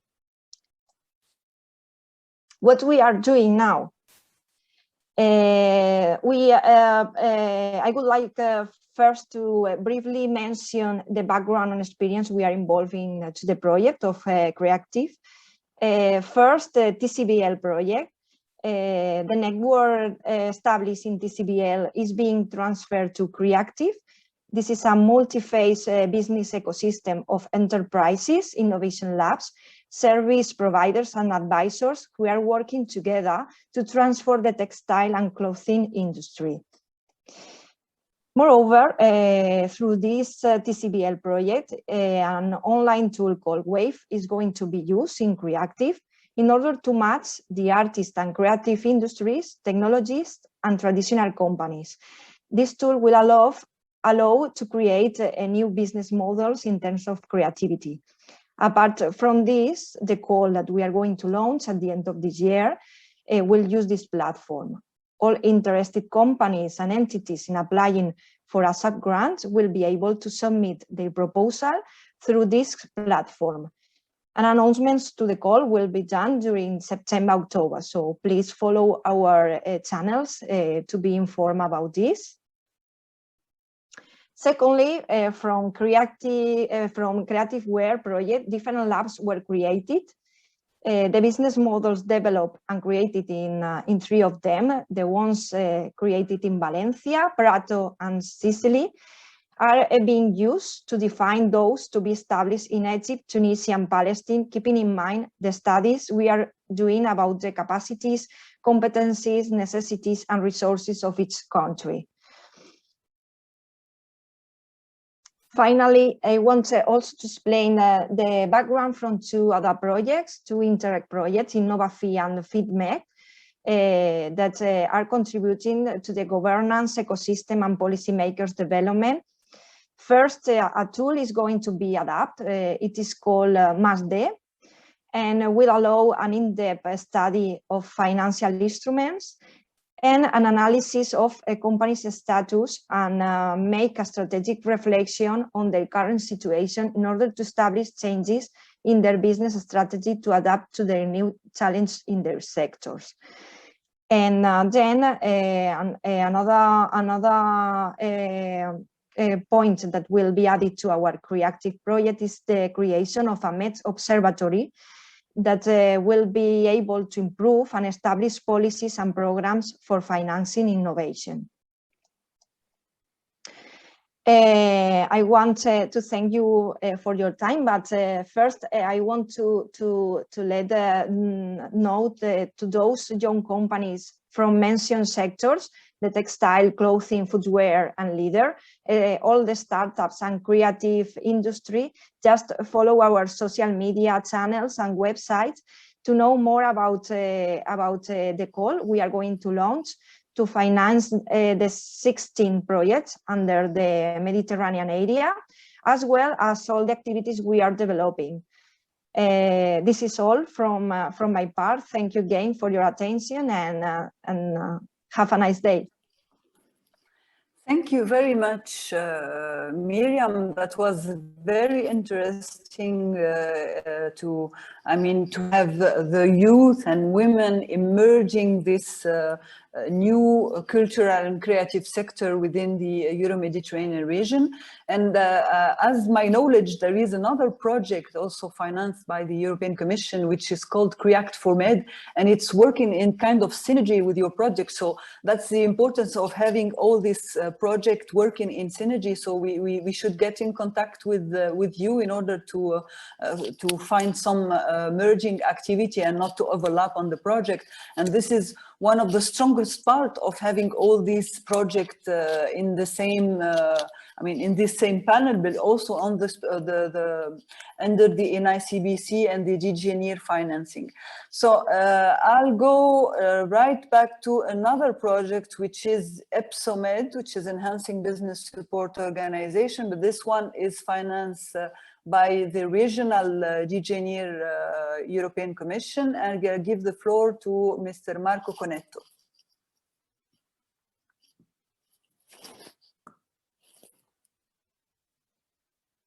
Marco, your mic is not on.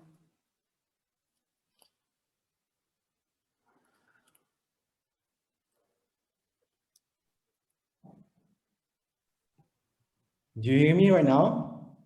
Yes, please. Perfect. So quickly, my PPT presentation is a bit different compared to the other ones on the ENI CBC projects that have been presented. So first of all, thank you very much for having me. Indeed, I'm speaking on behalf of all the partners and the secretary of the EBSOMED project, which is based in Tunisia. EBSOMED is the acronym for Enhancing Business Support Organizations and Business Networks in the Southern Neighborhood. This is a 4-year intervention financed by the European Commission, and namely under the financial envelope of the DG enlargement policies. And actually, this is a grant which aims to contribute to increase business linkages and networking in view of a closer trade and investment flows in the Mediterranean, and it targets particularly 10 ENI southern partner countries, plus the 26 European countries, and also the instrumental pre-accession countries of the European Union. The project is led by a consortium, is led by Businessmed, Union of Mediterranean Confederations of Enterprises, within a consortium of Euro-Mediterranean business support organizations, CEEBA and ASCAME representing chambers of commerce at European, Arab and Mediterranean level, Anima Investment Network for Economic Development Agencies, and CAUTA, the Center of Arab Women for Training and Research based in Tunisia for women-led BSOs, incubators, startups, and SMEs. So actually, the final beneficiaries of the projects are SMEs, particularly women and youth entrepreneurs, and particularly those with a potential for internationalization.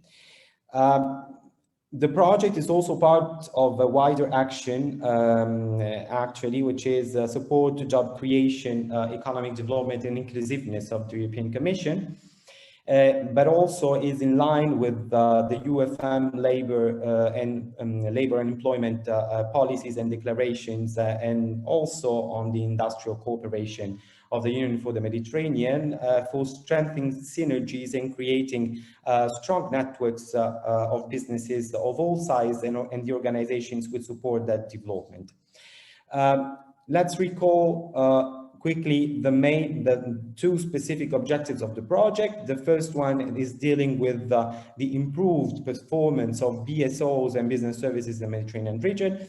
And the second specific objective is linked to a redynamized, revamped business and investment opportunities at regional and sub-regional level, and I would say also at the international level. If we look into the main results of the project, you will understand the main also action lines of this intervention. So the project essentially would like to achieve a higher integrated region with increased capacity in business innovation for Mediterranean business support organizations, particularly on sustainable and digital solutions. It will also contribute to improve the knowledge and funding opportunities for BSOs. And here, this is the mention of access to finance and new funding opportunities. The strengthening of networks and digital platforms for exchange and learning and cooperation, but also a set of regional analysis on priority sectors and set of recommendations, particularly on the main sectors of Mediterranean economies, and improved visibility also of southern neighborhood countries as trade and investment destinations. What we would like to do within the EBSOMED project is very simple. Our aim is to create an impact that lasts. And that is why also we put the pics referring to the SDGs, which are part of all our actions, indeed, all our initiatives, all the work streams of the project. So since we are in the fourth year of the project, and the project will run until January 2023, we can highlight in here some of the preliminary results, which are very promising and which are testifying actually let's say the strong network of Euro-Mediterranean business support organizations and chambers and business federations, but also their closeness to the entrepreneurial ecosystems, both at national and regional and sub-regional level. So at this time, as of today, we have a 37% of success rate on EU project submission. We mobilized more than 28 million euros by giving technical assistance to all these BSOs in Europe, but also in the southern Mediterranean countries. We signed 10 memorandum of understanding between northern and southern BSOs, particularly on specific fields such as economic cooperation, but also for the establishment of privileged channels for new services, particularly on European project services. We trained more than 1,425 BSOs, staff and executives all around the region. We developed more than 27 new services for SMEs, and here all these services are linked, we would say, to process, but also to internationalization, but also to digitalization. We involved 51% of women in all our activities. We are talking about BSOs, women leading BSOs, but also women leading SMEs, and generally speaking also startups. We create 3 employee thematic committees, but also we submitted 24 new project proposals. We created a lot of recommendations and industry outlooks, but also we are talking about quality labels designed for portfolio of services for BSOs, with more than 90 best practices and testimonials disseminated and spread through all over the region. Indeed, all these preliminary achievements are revamping the business support organization ecosystems and these networks all around the region. These figures are very interesting if we consider that the operational capacity of business support organizations, particularly under the COVID-19 period and crisis, has decreased. For example, if we give some information on some figures on some surveys that we have created, MED BSOs actually are operated at 100%. I mean, 36% of MED BSOs are operating at 100% capacity, 31% above, I would say 75% capacity of the capacities, 26% at 50% of the capacities, and 7% among them delivering below 7% of capacities. And that is why BSOs of the region through the EBSOMED project have demonstrated absolute member centricity, but also solutions to overcome this crisis by offering a new portfolio of services and virtual advisory services to SMEs, particularly through digital platforms. What we observed also is that BSOs actually have lived through 3 different phases. The first one was related to survival.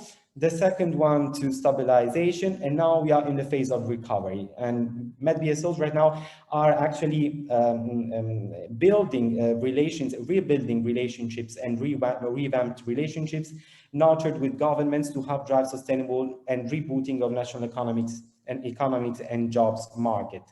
The future trends indeed of the EBSOMED project will deal with accelerated moves to digital delivery and literacy, maybe also specific support on new working partners, regionalization of value chains in the Mediterranean, but also access to unique data through specific platforms that we will present later on. Well, one of the added value of the EBSOMED project is the high level of advocacy. And here we put in, we highlighted several pics of the initiatives conducted, thanks also to Dr. Ale in Egypt, particularly with the European Union delegation, but also activities linked to access to finance and innovative source of financing and sustainable tourism, with indeed a big impact on the with activities linked to women empowerment and linked to digitalization and corporate and social responsibility. Later on here, we produced a set of recommendations and also declarations, particularly those relating to CSR, to sustainable tourism, and also the MEDA Finance, which is a collecting of technical assistance, grants, loans, and blending opportunities for SMEs all around the region. And our latest publication is a fact sheet on the Euro-Mediterranean partnership with an assessment of the business community, which is telling us actually that, let's say, one of the challenge that all the SMEs are facing, that will face for the future, is indeed the access to finance, but also digitalization. So 97% of SMEs are actually requesting access to non-banking traditional financing, alternative financing services, and 96% asserted that digitalization can promote the growth of investment. So here we are putting the base of a policy response to the challenging business environment in the southern neighborhood, which is feeding also the new joint communication on renewed partnership with the southern neighborhood countries and the new NDICI program 2021-2027. And last, we would like to spend some words on the BCT platforms, which is the main outcome, the main output of the EBSOMED project. This is a virtual platform that has been developed by Businessmed with all the partners of the consortium, which aims essentially at coordinating a strategy of networks and, let's say, networking opportunities between all these structures through three main services. The business help desk, which provides information on macroeconomic information on the 10 southern neighborhood countries, with the possibility of enlarging these perspectives also on the African continent through a triangular cooperation. A second section dealing with the partnership section, which is a kind of regional database of contacts all around the region. And a third service, which is the Euromed Business Matching Tool for B2B meetings, networkings, and also the creation of digital partnerships, which is the trend up to now. The BCD actually has a unique approach because it combines the BSO's perspectives, but in a, let's say, in a multi-stakeholder and inclusive approach, including CSOs, investors, but also startups and SMEs that can register through the BCD and indeed have the possibility to join a big networks of SMEs and BSOs, but also local authorities. Actually, there is a source, it's a source of trust, information, and advice. It can help building bridges between policymakers, funders, and small businesses.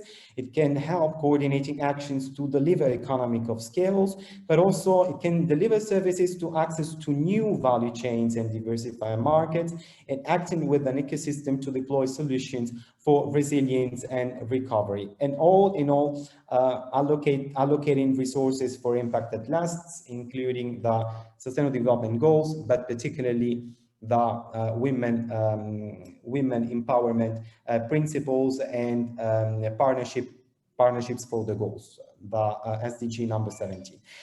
For the future, what is interesting is that all around the BCT platform, we will start actually with Egypt with the first promotional campaign of the Business Country Desk platform, with 2 online sessions that will be organized in the first weeks of June, that will be coordinated by face-to-face events at the national level in Egypt, in which all the economic operators all around different sectors could have B2B meetings and exchange of best practices and know-how. And this will be followed by training workshops on trade and investment issues and implementation of business roadshows and matching fora. So here are some of the deliverables we produced around the BCT. In all cases, I hope that we will be able to attach all these presentation and forward them to you, thanks to Marion. Thank you very much from the EBSOMED Secretariat and all the EBSOMED community. And please do not forget to have a look at the EBSOMED website, www.ebsomed.eu. Many thanks. Thank you very much, Marco, for this enriched presentation. And as we are kind of running out of time, I will give quickly the word to Mrs. Nadine Kileni, which is representing as a project leader of INVESTMED project financed by the ENI CBC. Thank you so much. So let me please share my screen.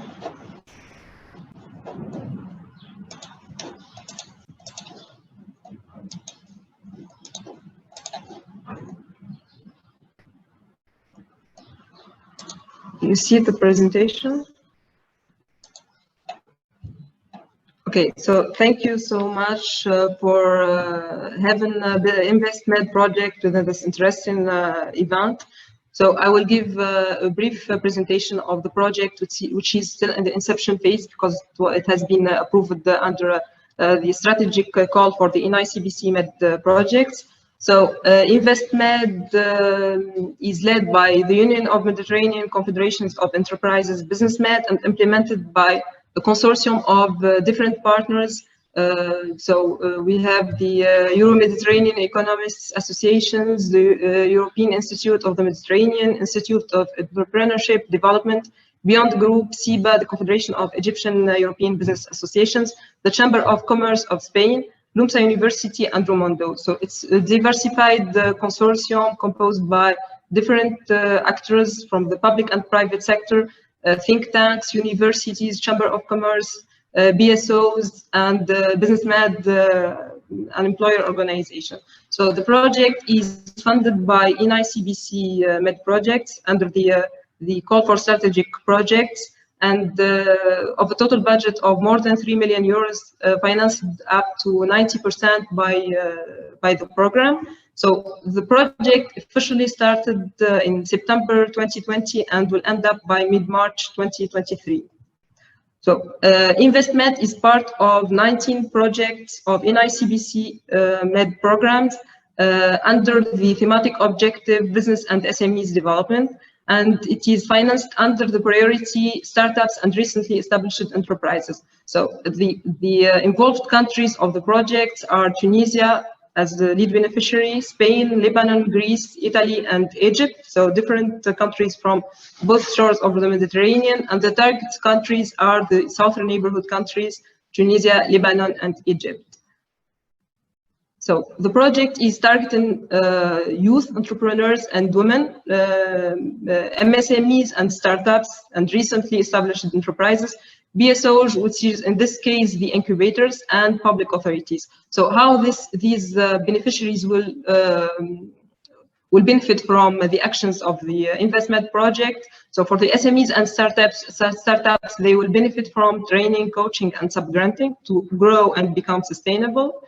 The BSOs and the incubators will benefit from support to develop incubation and acceleration services, and the public authorities will benefit from support to regulate APR and facilitate for the SMEs and the startups the access of the intellectual property rights.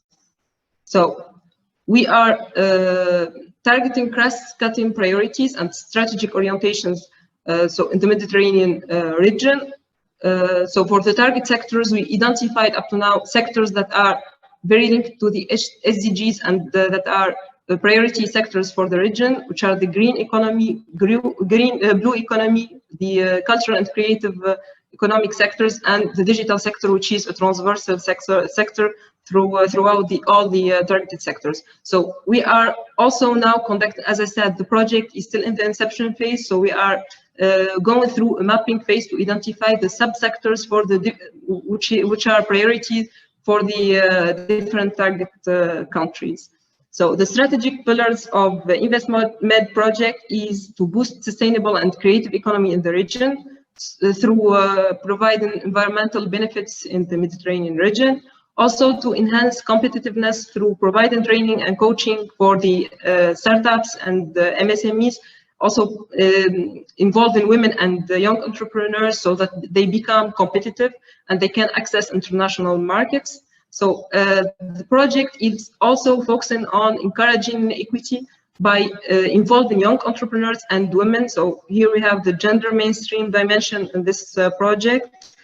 So to participate and to have equal access to those target groups in our interventions. So in the different 3 countries of the project, incentivize innovation through given access and facilitating the access to those young entrepreneurs to adopt the intellectual property rights and to have access to IPR process, so here we encourage innovation to protect their idea and rights. So the expected achievements of the project will be offering training events to reach more than 300 entrepreneurs, young and women in the 3 target countries. We will have to coach and train 42 business ideas so that they become ready for investment initiatives. So we will give financial support through the sub-granting process to MSMEs and incubators so that they develop business and the acceleration and incubation programs for the startups and MSMEs. We will develop APR consultations and meetings so to facilitate access to APR regulations, and we will have to elaborate trainings on IPR management. So here we will involve public authorities for the IPR management, which is led by our Lebanese partner BRD and involving all the partners of the project. So INVESTMED milestones will be engaging the different ecosystem, so mainly the entrepreneurial ecosystem in the target sectors that I mentioned that are dealing with the SDGs priorities. So the project will also involve and develop trainings, ad hoc trainings will be developed by LUMSA universities for the young and women entrepreneurs. So we will give through the sub-granting process, also as I mentioned, so the financial support to those entrepreneurs through a whole process from the submission to the call, to the pitching, and then to the selection of the business idea. Also to improve APR regulations, so to support public authorities to enhance innovation and innovative business services. So actually this activity is part of the training. It's the first process, let's say, the first step of the process of training. We are now assessing the needs of the entrepreneurs through the perspective from the incubators and involved partners and involved stakeholders, let's say, in the entrepreneurial ecosystem through brainstorming with incubators to have their idea about the needs of these young entrepreneurs, then to develop the training materials. So here the survey of the needs and skills assessment is led by EUD, which are the partner of INVESTMED project, and coordinated by the University of Lumsa.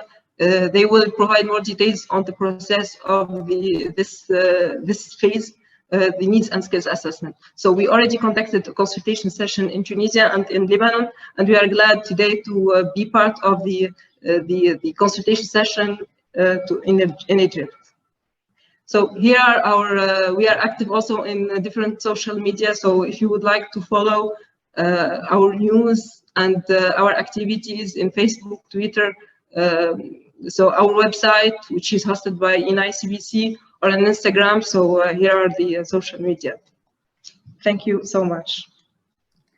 Thank you, Nadine, and thank you for GTS from ENI CBC, Fabrizio, for being with us today. Thank you for presenting the 4 projects and building these synergies between the Euro-Mediterranean project financed by the European Commission and this particularity of giving the sub-grants on this ENI CBC to financially support innovative and entrepreneurial ideas generating new jobs is very important within the Euro-Mediterranean region. So without taking more time, because really we will have to cancel the question and answer session, we will go directly through obstacles and opportunity for green, blue and CCI's SME, and I will give directly the floor to Dr. Wael Dasouri, the director of the Arab Academy for Science, Technology and Maritime Transport, for the presentation of the Egyptian incubators landscape. Dr. Wael, the floor is yours.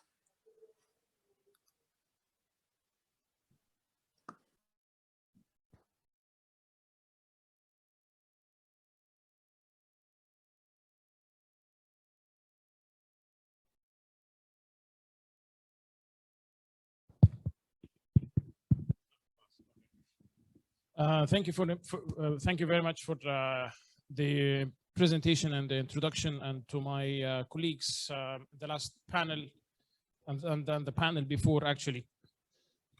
So in the beginning, I'm Wael Dasouri. I'm leading the Center of Entrepreneurship at the Arab Academy. Let me go through the Egyptian incubators landscape, but in the beginning, I will give you an idea on what kind of programs that we do in the Center of Entrepreneurship at the Academy. As Professor Ismail said in the beginning of today, that the center was launched 5 years ago, 2015. During the Global Entrepreneurship Network, basically, the GEW, sorry.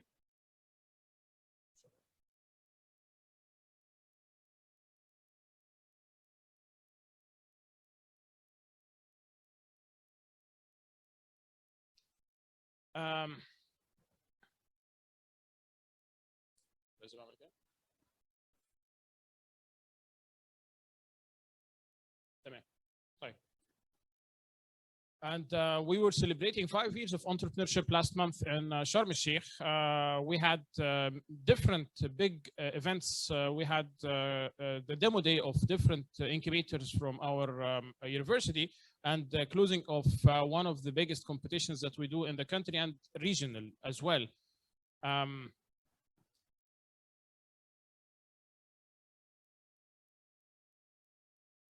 So this is what we call our implementation strategy matrix. We have different programs since we started. When we started in the beginning, we had different programs for the purpose of capacity building and raising awareness about entrepreneurship. But now we have different programs targeting our students, targeting youth in general, and targeting startups, regardless of their background, regardless of the sectors they are in. And we have programs in different stages of the maturity of the startups. So we have programs targeting people with the intention to do business. We have programs for people in the idea phase, and we have programs till the scalability or the scalable companies and the growing companies as well. So this is what we call our implementation strategy matrix. We started with the launching our supply chain incubator 3 years ago, back in 2018, supporting startups in the logistics space, and they've been doing very well after the COVID, which is very interesting because after the COVID, the logistics business is booming and the shipping business was really doing very well. You have a couple of the startups attending here today. And usually we're looking for startups who are disrupting the supply chain industry, who are technology or tech-enabled companies in the delivery and the shipping and the transportation and the import and export. So we've been doing this for 3 years now, and we're launching the next cycle next month. We also launched the first incubator focused on tourism, which was done under the League of Arab States with the Arab Tourism Organization and supported by the Ministry of Planning, Egyptian Ministry of Planning.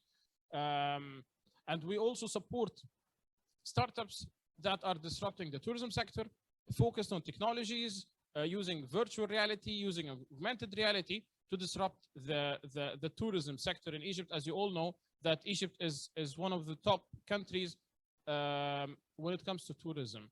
But maybe after the COVID-19, tourism sector is really suffering. So technologies are very important and essential to disrupt this sector. And this is what we're looking for in Mashraq Tourism Incubator. We also have another incubator focused on agribusiness, which is based in Aswan in partnership with Enroute Masar Agribusiness Incubator. Recycling, agribusiness, agricultural innovations, handcraft, supporting artisans as well in Upper Egypt. And in Upper Egypt, they really need support. So, and we are capitalizing on our campuses all over the country. We are capitalizing on our campus in Alexandria, in Aswan, in Alamein New City, in Port Said as well. So, so we try to promote entrepreneurship all over the country through our network of mentors and supporters and through our campuses as well. We also have another incubator focused on supporting youth-led startups, basically university students, because at this age, university students, they usually need to believe in their capacity. They usually need to believe that they can do business. So we started the Youth Incubator 2 years ago. When we started the Youth Incubator, we only had 4 startups from all over the country from our students. And the second cycle, we had 16 startups. So the impact of having an incubator focused on promoting entrepreneurship among university students is really important, and there is tremendous growth in the number of startups that we have from our youth incubator. And we also have the rally competition, one of our favorite platforms to support entrepreneurs. It's a national competition to promote entrepreneurship all over the country. We also had the Arab Rally competition last year in Bahrain, and the next Arab Rally competition will be in Dubai Expo 2021, end of this year. And basically in the rally competition, we support tech-based startups, either university-based or non-university-based. We're trying to look for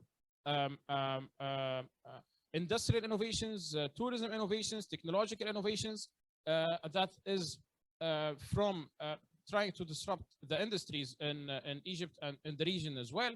And it's not only a competition. We usually assign a mentor to each startup for 3 months mentorship, one-to-one mentorship for 3 months, so we can build the capacity of the startups all during the rally competition.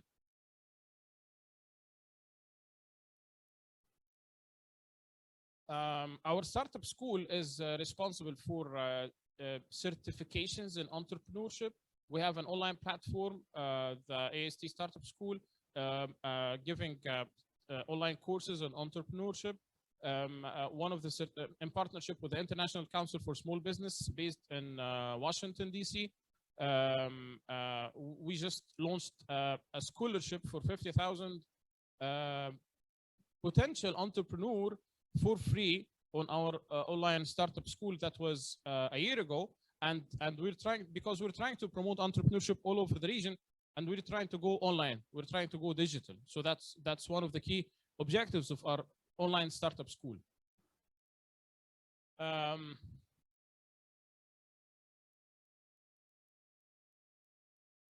We incubated 47 startups last year during the COVID, and we supported 120 startups last year during the COVID as well, as part of the rally competition. So in total, we supported 167 startups last year during the COVID-19, which was very challenging to outreach to this number of startups during the challenging times of the COVID. Everyone was terrified, but we made it, and actually, there were many success stories and successful entrepreneurs after this year who really benefited from the COVID-19 and could find good business opportunities. And we were recognized last year at the University of the Year by the Global Entrepreneurship Network 2019.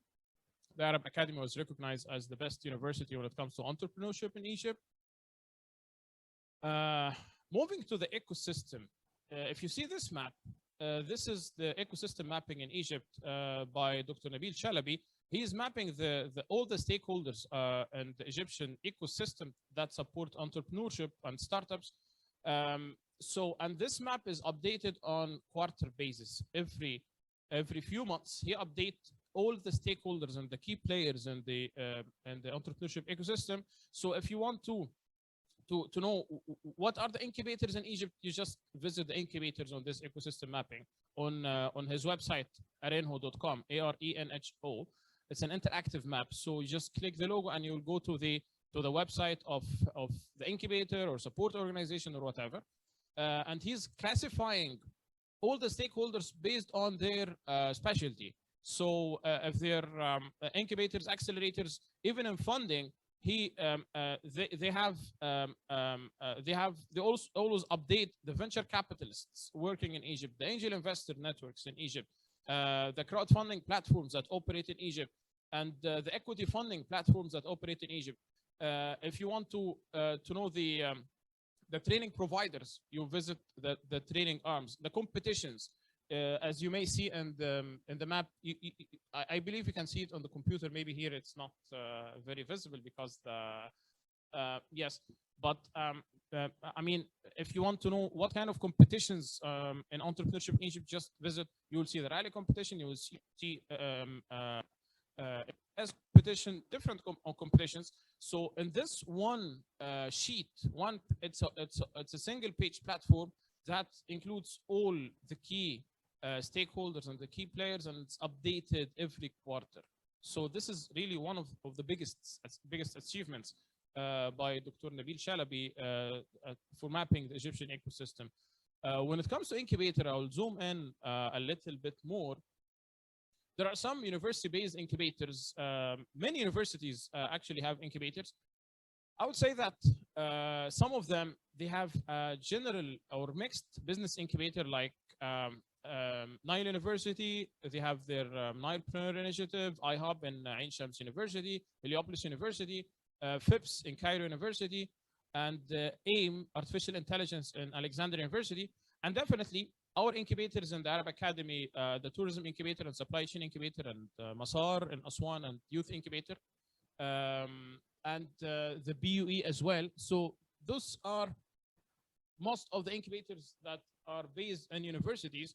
And there are other incubators that are sector focused. If you can see on this map, based on the sectors or based on the industries that you operate in.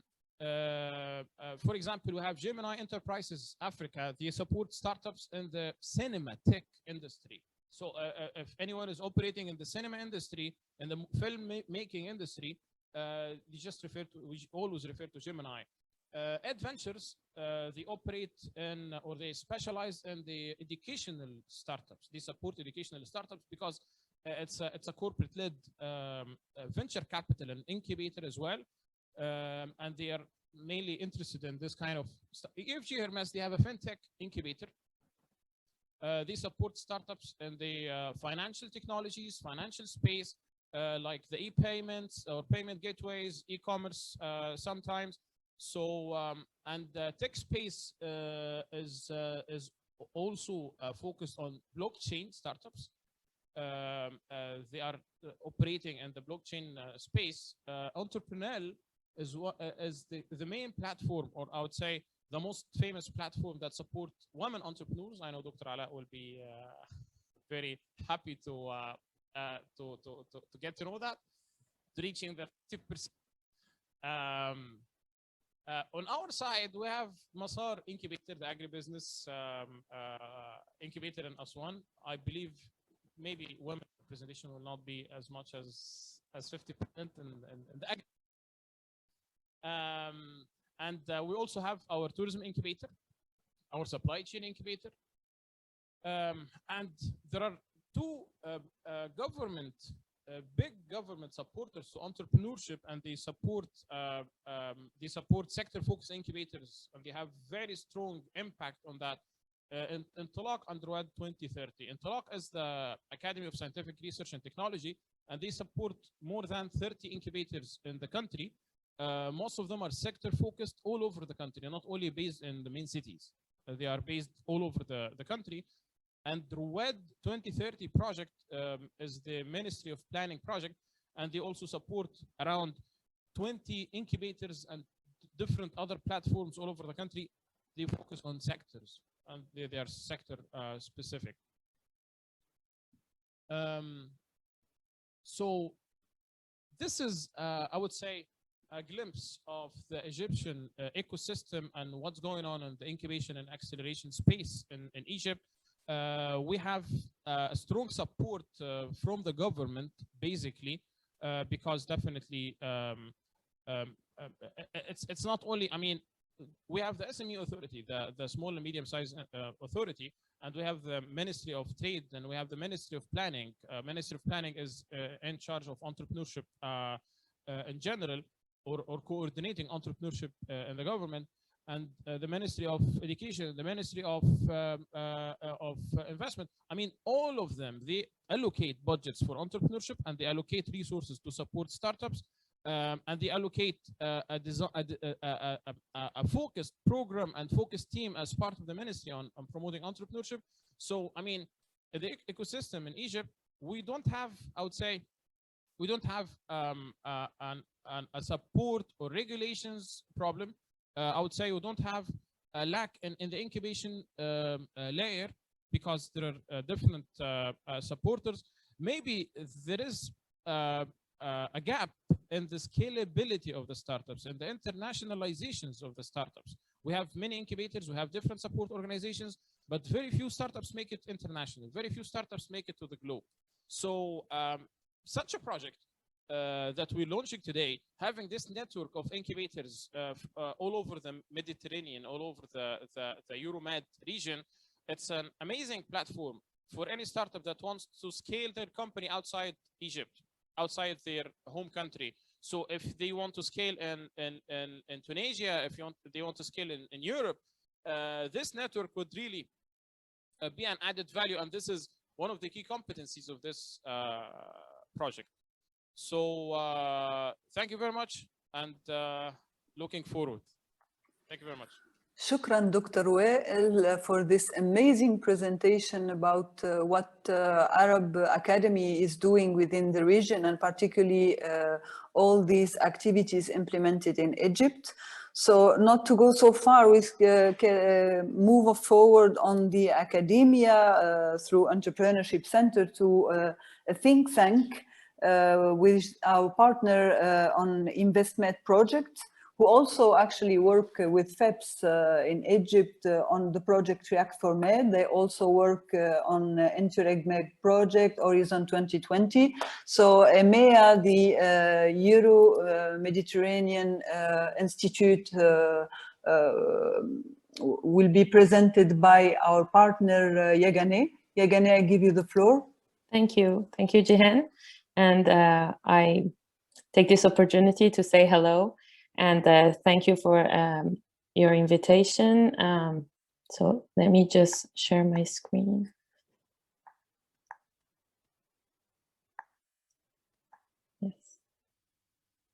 Okay. So I'm Yegane Furuheshvar. I'm a researcher at EMEA. EMEA, as you already mentioned, is the Euro-Mediterranean Economic Association. We are based in Barcelona. We are a think tank established in 2012. And we are independent and innovative policy research center, a forum of debate on the political and socioeconomic reforms in the Mediterranean and in the Africa. We are promoting actions and initiatives that fulfill the goals of sustainability, inclusiveness, regional integration, and prosperity. We contribute to the rethinking of the Euro-Mediterranean and Africa partnership in this new world that we are transitioning to a multipolar world. So, I mean, I'm very interested to hear more about the biggest challenges and opportunities these sectors facing by Dr. Wael. I mean, it was very interesting, your presentation about the entrepreneurs and entrepreneurs ecosystem in Egypt. I'm pretty sure you have more to say about these opportunities and challenges and these sectors are facing, especially given the fact that there's an incubator dedicated to tourism, there's an incubator dedicated to handicraft and so on. Thank you very much for your attention. Thank you very much, Yegane, for this mapping. And indeed, we can share with you the contact of Dr. Wael in order to have more information and to move on in terms of this mapping for the INVESTMED project, but on the 3 countries, including Egypt. And to continue on the same perception, which is with the survey launched on the needs and skills assessment by our partner, which is the Institute of Entrepreneurship Development. I'll give the floor now to Alexandra. Thank you very much. Good afternoon, everyone. My name is Alexandra Himona. I work as a senior project manager in the Institute of Entrepreneurship Development, which is an NGO based in Larissa in Greece. And we are active in many fields like research, training, and business support. In the INVESTMED project, we are running the skills and needs assessment. So I will share my screen now in order to present you what we are doing.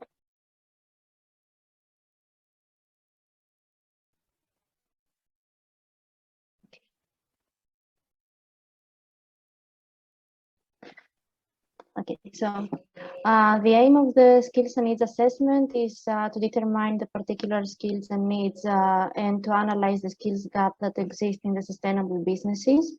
It also aims to provide a frame of reference for youth, women, and individuals for the most requisite skills required to efficiently integrate it in the sustainable business. The structure of the assessment is divided in 3 main categories, which are the needs matrix, the skills matrix, and finally the assessment tool. The assessment is targeted in 3 main countries, which are the Egypt, Lebanon, and Tunisia, and in 3 main sectors, blue economy, green economy, and cultural and creative industries. The main businesses that we are targeting are startups and recently established MSMEs, although incubators in this phase are quite important since they will be the contact point in order to be able to reach those business entities that we are targeting on. The skills and needs assessment questionnaire is actually has an online version and consists of 3 main sections. The first section is the privacy policy. In the second sections, we are asking for the respondents to give us some basic information on their company's profile. It was essential to add this first section on the privacy policy in order to assure them that their data will be safe and not distributed in any way. And the third section is the main part of the assessment questionnaire, which consists of different questions on three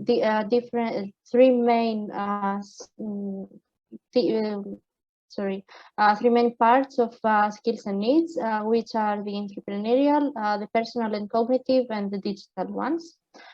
Here, the respondents need to assess the level of the skills and the needs that they have on these three aspects, and it's actually the main information that we get in order to reach the results that we need in this research. The development of the skills and needs assessment started with a territorial analysis and outreach, which leads to the needs and skills assessment matrix.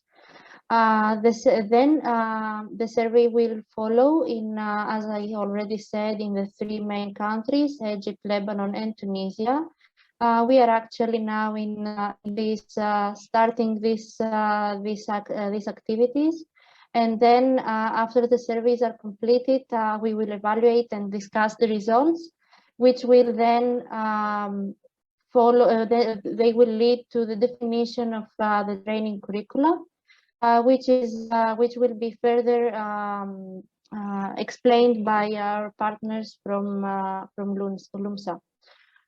This is briefly the skills and needs assessment and its questionnaire, as well as the idea behind its development.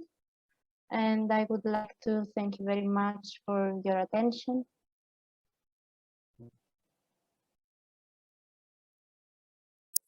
Sorry, thank you very much, Alexandra. And I will go directly to the presentation supposed to be with LUMSA, with the partner of the project, but it will be Stefano Cucca from Romundo who will be presenting the part.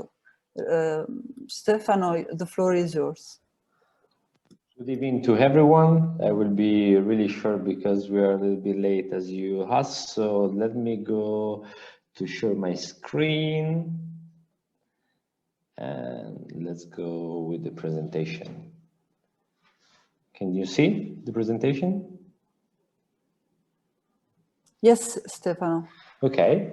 Good evening to everyone. So let's go straight to the point. So let's go deep to the activity that we will be doing with the working packaging 3, and in particular about Egypt. We are talking how we are going to do this activity. So 7 events for 15 participants each. We are going to involve 105 people. So for each event, we are going to face-to-face days on sustainable business and going ahead with teamwork and e-labs and e-lesson. But it's really important to say that we are here also to talk with the incubator, with the partner, with the local partner, and just to go ahead like and preparing, designing the best activity for our participant. What about the target? Young graduates, entrepreneurs.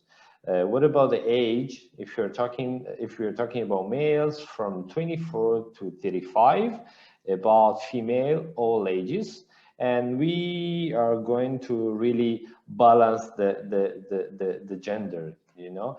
And what about the activity? But it's really particular.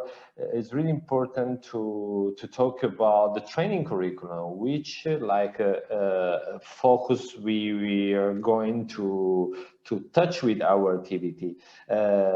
Sure, that we have to go ahead with the sustainable business model in terms of innovation. Looking the circular economy activity, we're talking about green and blue economy, so we have to go deep to this activity, and will be really important to share also your point of view as a local partner about this activity. But again, the design of the activity will be really like elastic, you know. We have to design the activity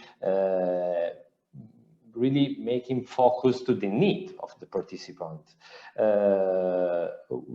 What about the participant? Because we are starting from 105 people, but basically we have to go ahead in the end of the project that will be here in Sardinia with the summer school, involving 7 business ideas for each country. So 7 business ideas for Egypt, that in the end of the project, they will be able to have €5,000 each after the pitch competition with investors. So I think like this basically is the starting point. This is the end of the project, as you could say, with the date, because we are talking about 2022, and will be really helpful to stay in contact with also with the local incubator, with the local partner, and go and design the activity together. So thank you so much for the attention, and bye bye to everyone. Thank you. Grazie mille, Stefano. As Lumsa is not presenting, so I think we'll just give back the floor to Dr. Ali.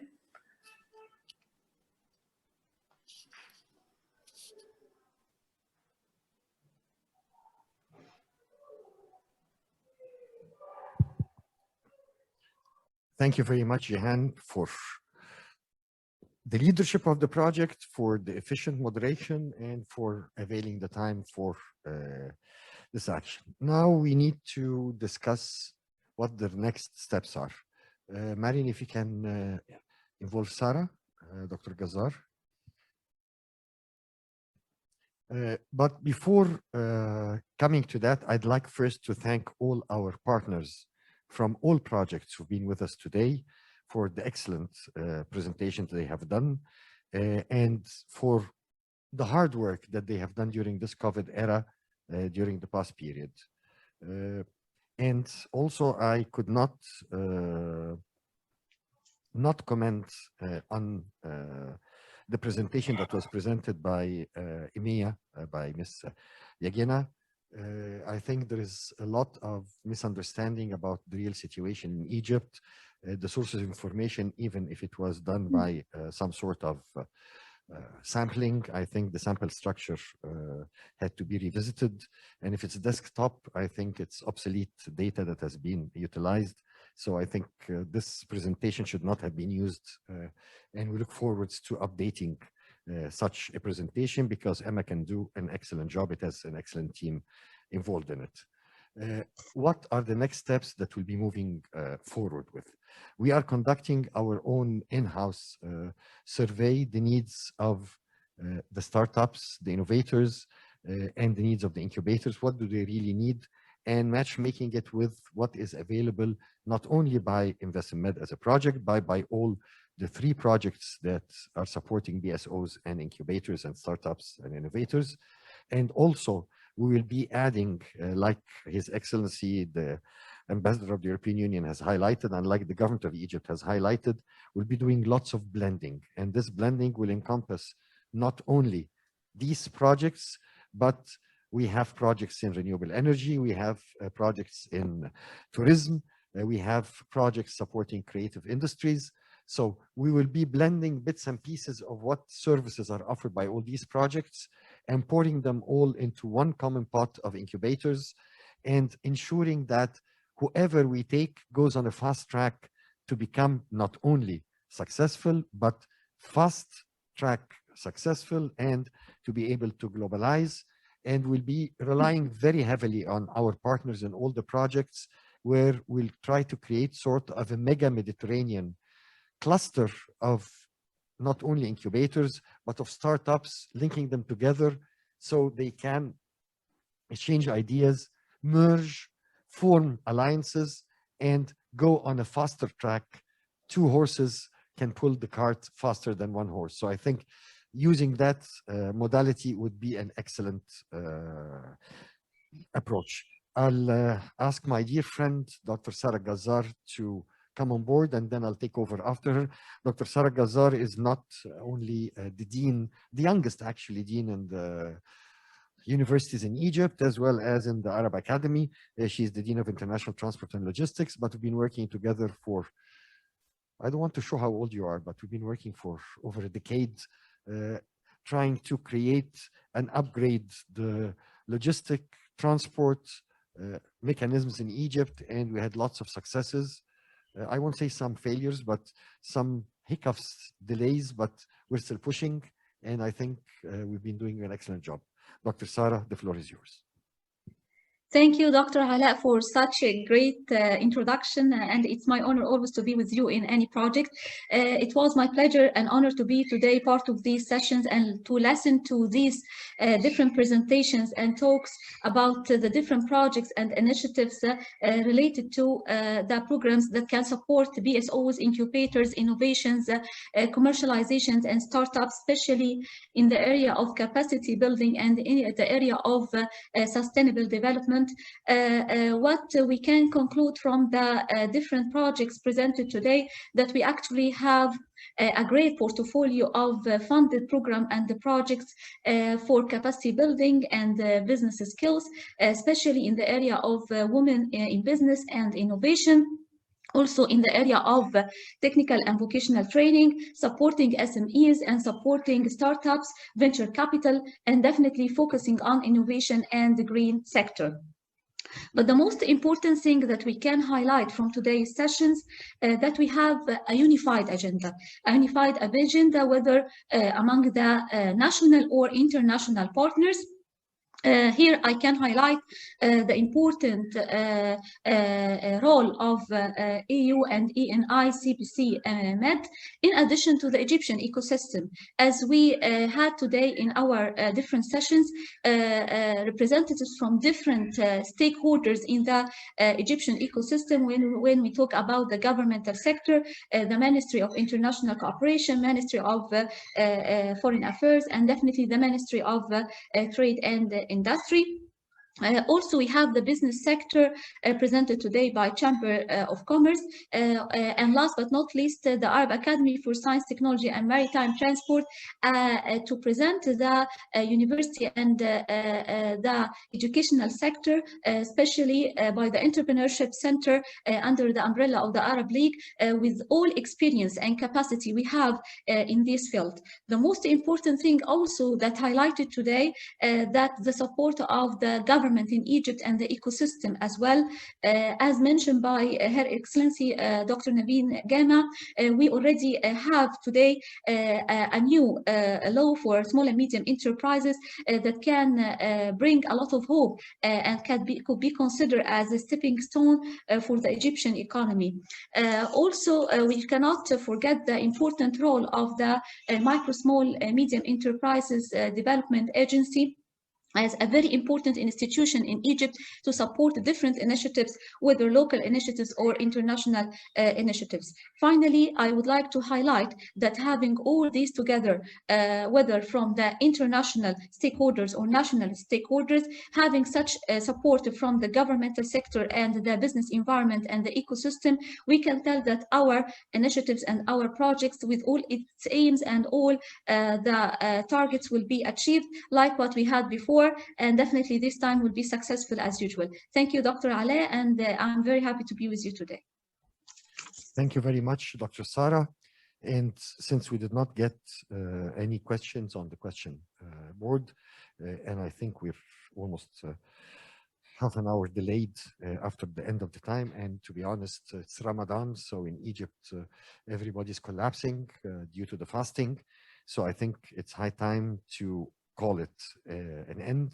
First, I'd like to thank their excellencies, the ministers, their excellencies, the ambassadors, the Deputy Minister of Foreign Affairs, and their excellencies, the heads of the regional business organizations, our key partners, Businessmed and ASCAME, who've been with us the whole day and who managed to come on board. On another note, I'd like to thank our partners in the 4 projects,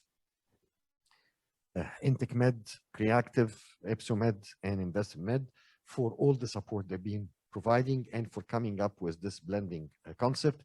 And maybe I would mediate what came to me from the ENI CBC GMA, where they are working today on putting a structure for the blending and the capitalization, and they consider what we're doing together today is really a pilot that should be followed by other projects. I'd like to thank all our partners, all our speakers from the 4 corners of the Mediterranean, bridging our shores together, and Last but not least, I'd like to thank all the attendants from 18 countries. We've witnessed up and down during the day about 400 participants from 18 countries joining us today. Thank you all. And before closing, two thank yous that have to be mediated. I'd like to thank the Arab Academy, its president, Dr. Smina Baffar, who are hosting us today, and to thank Dr. Wael, the head of the incubation program, for all the support that they've been providing. And I'd like to thank Marian, who really made all this come together. Without her, this would have never materialized. Thank you all. Thanks to our audience. Thanks to our speakers and partners. And looking forwards to, like it was said by our president, walk the talk and start realizing results. Thank you all. Thank you.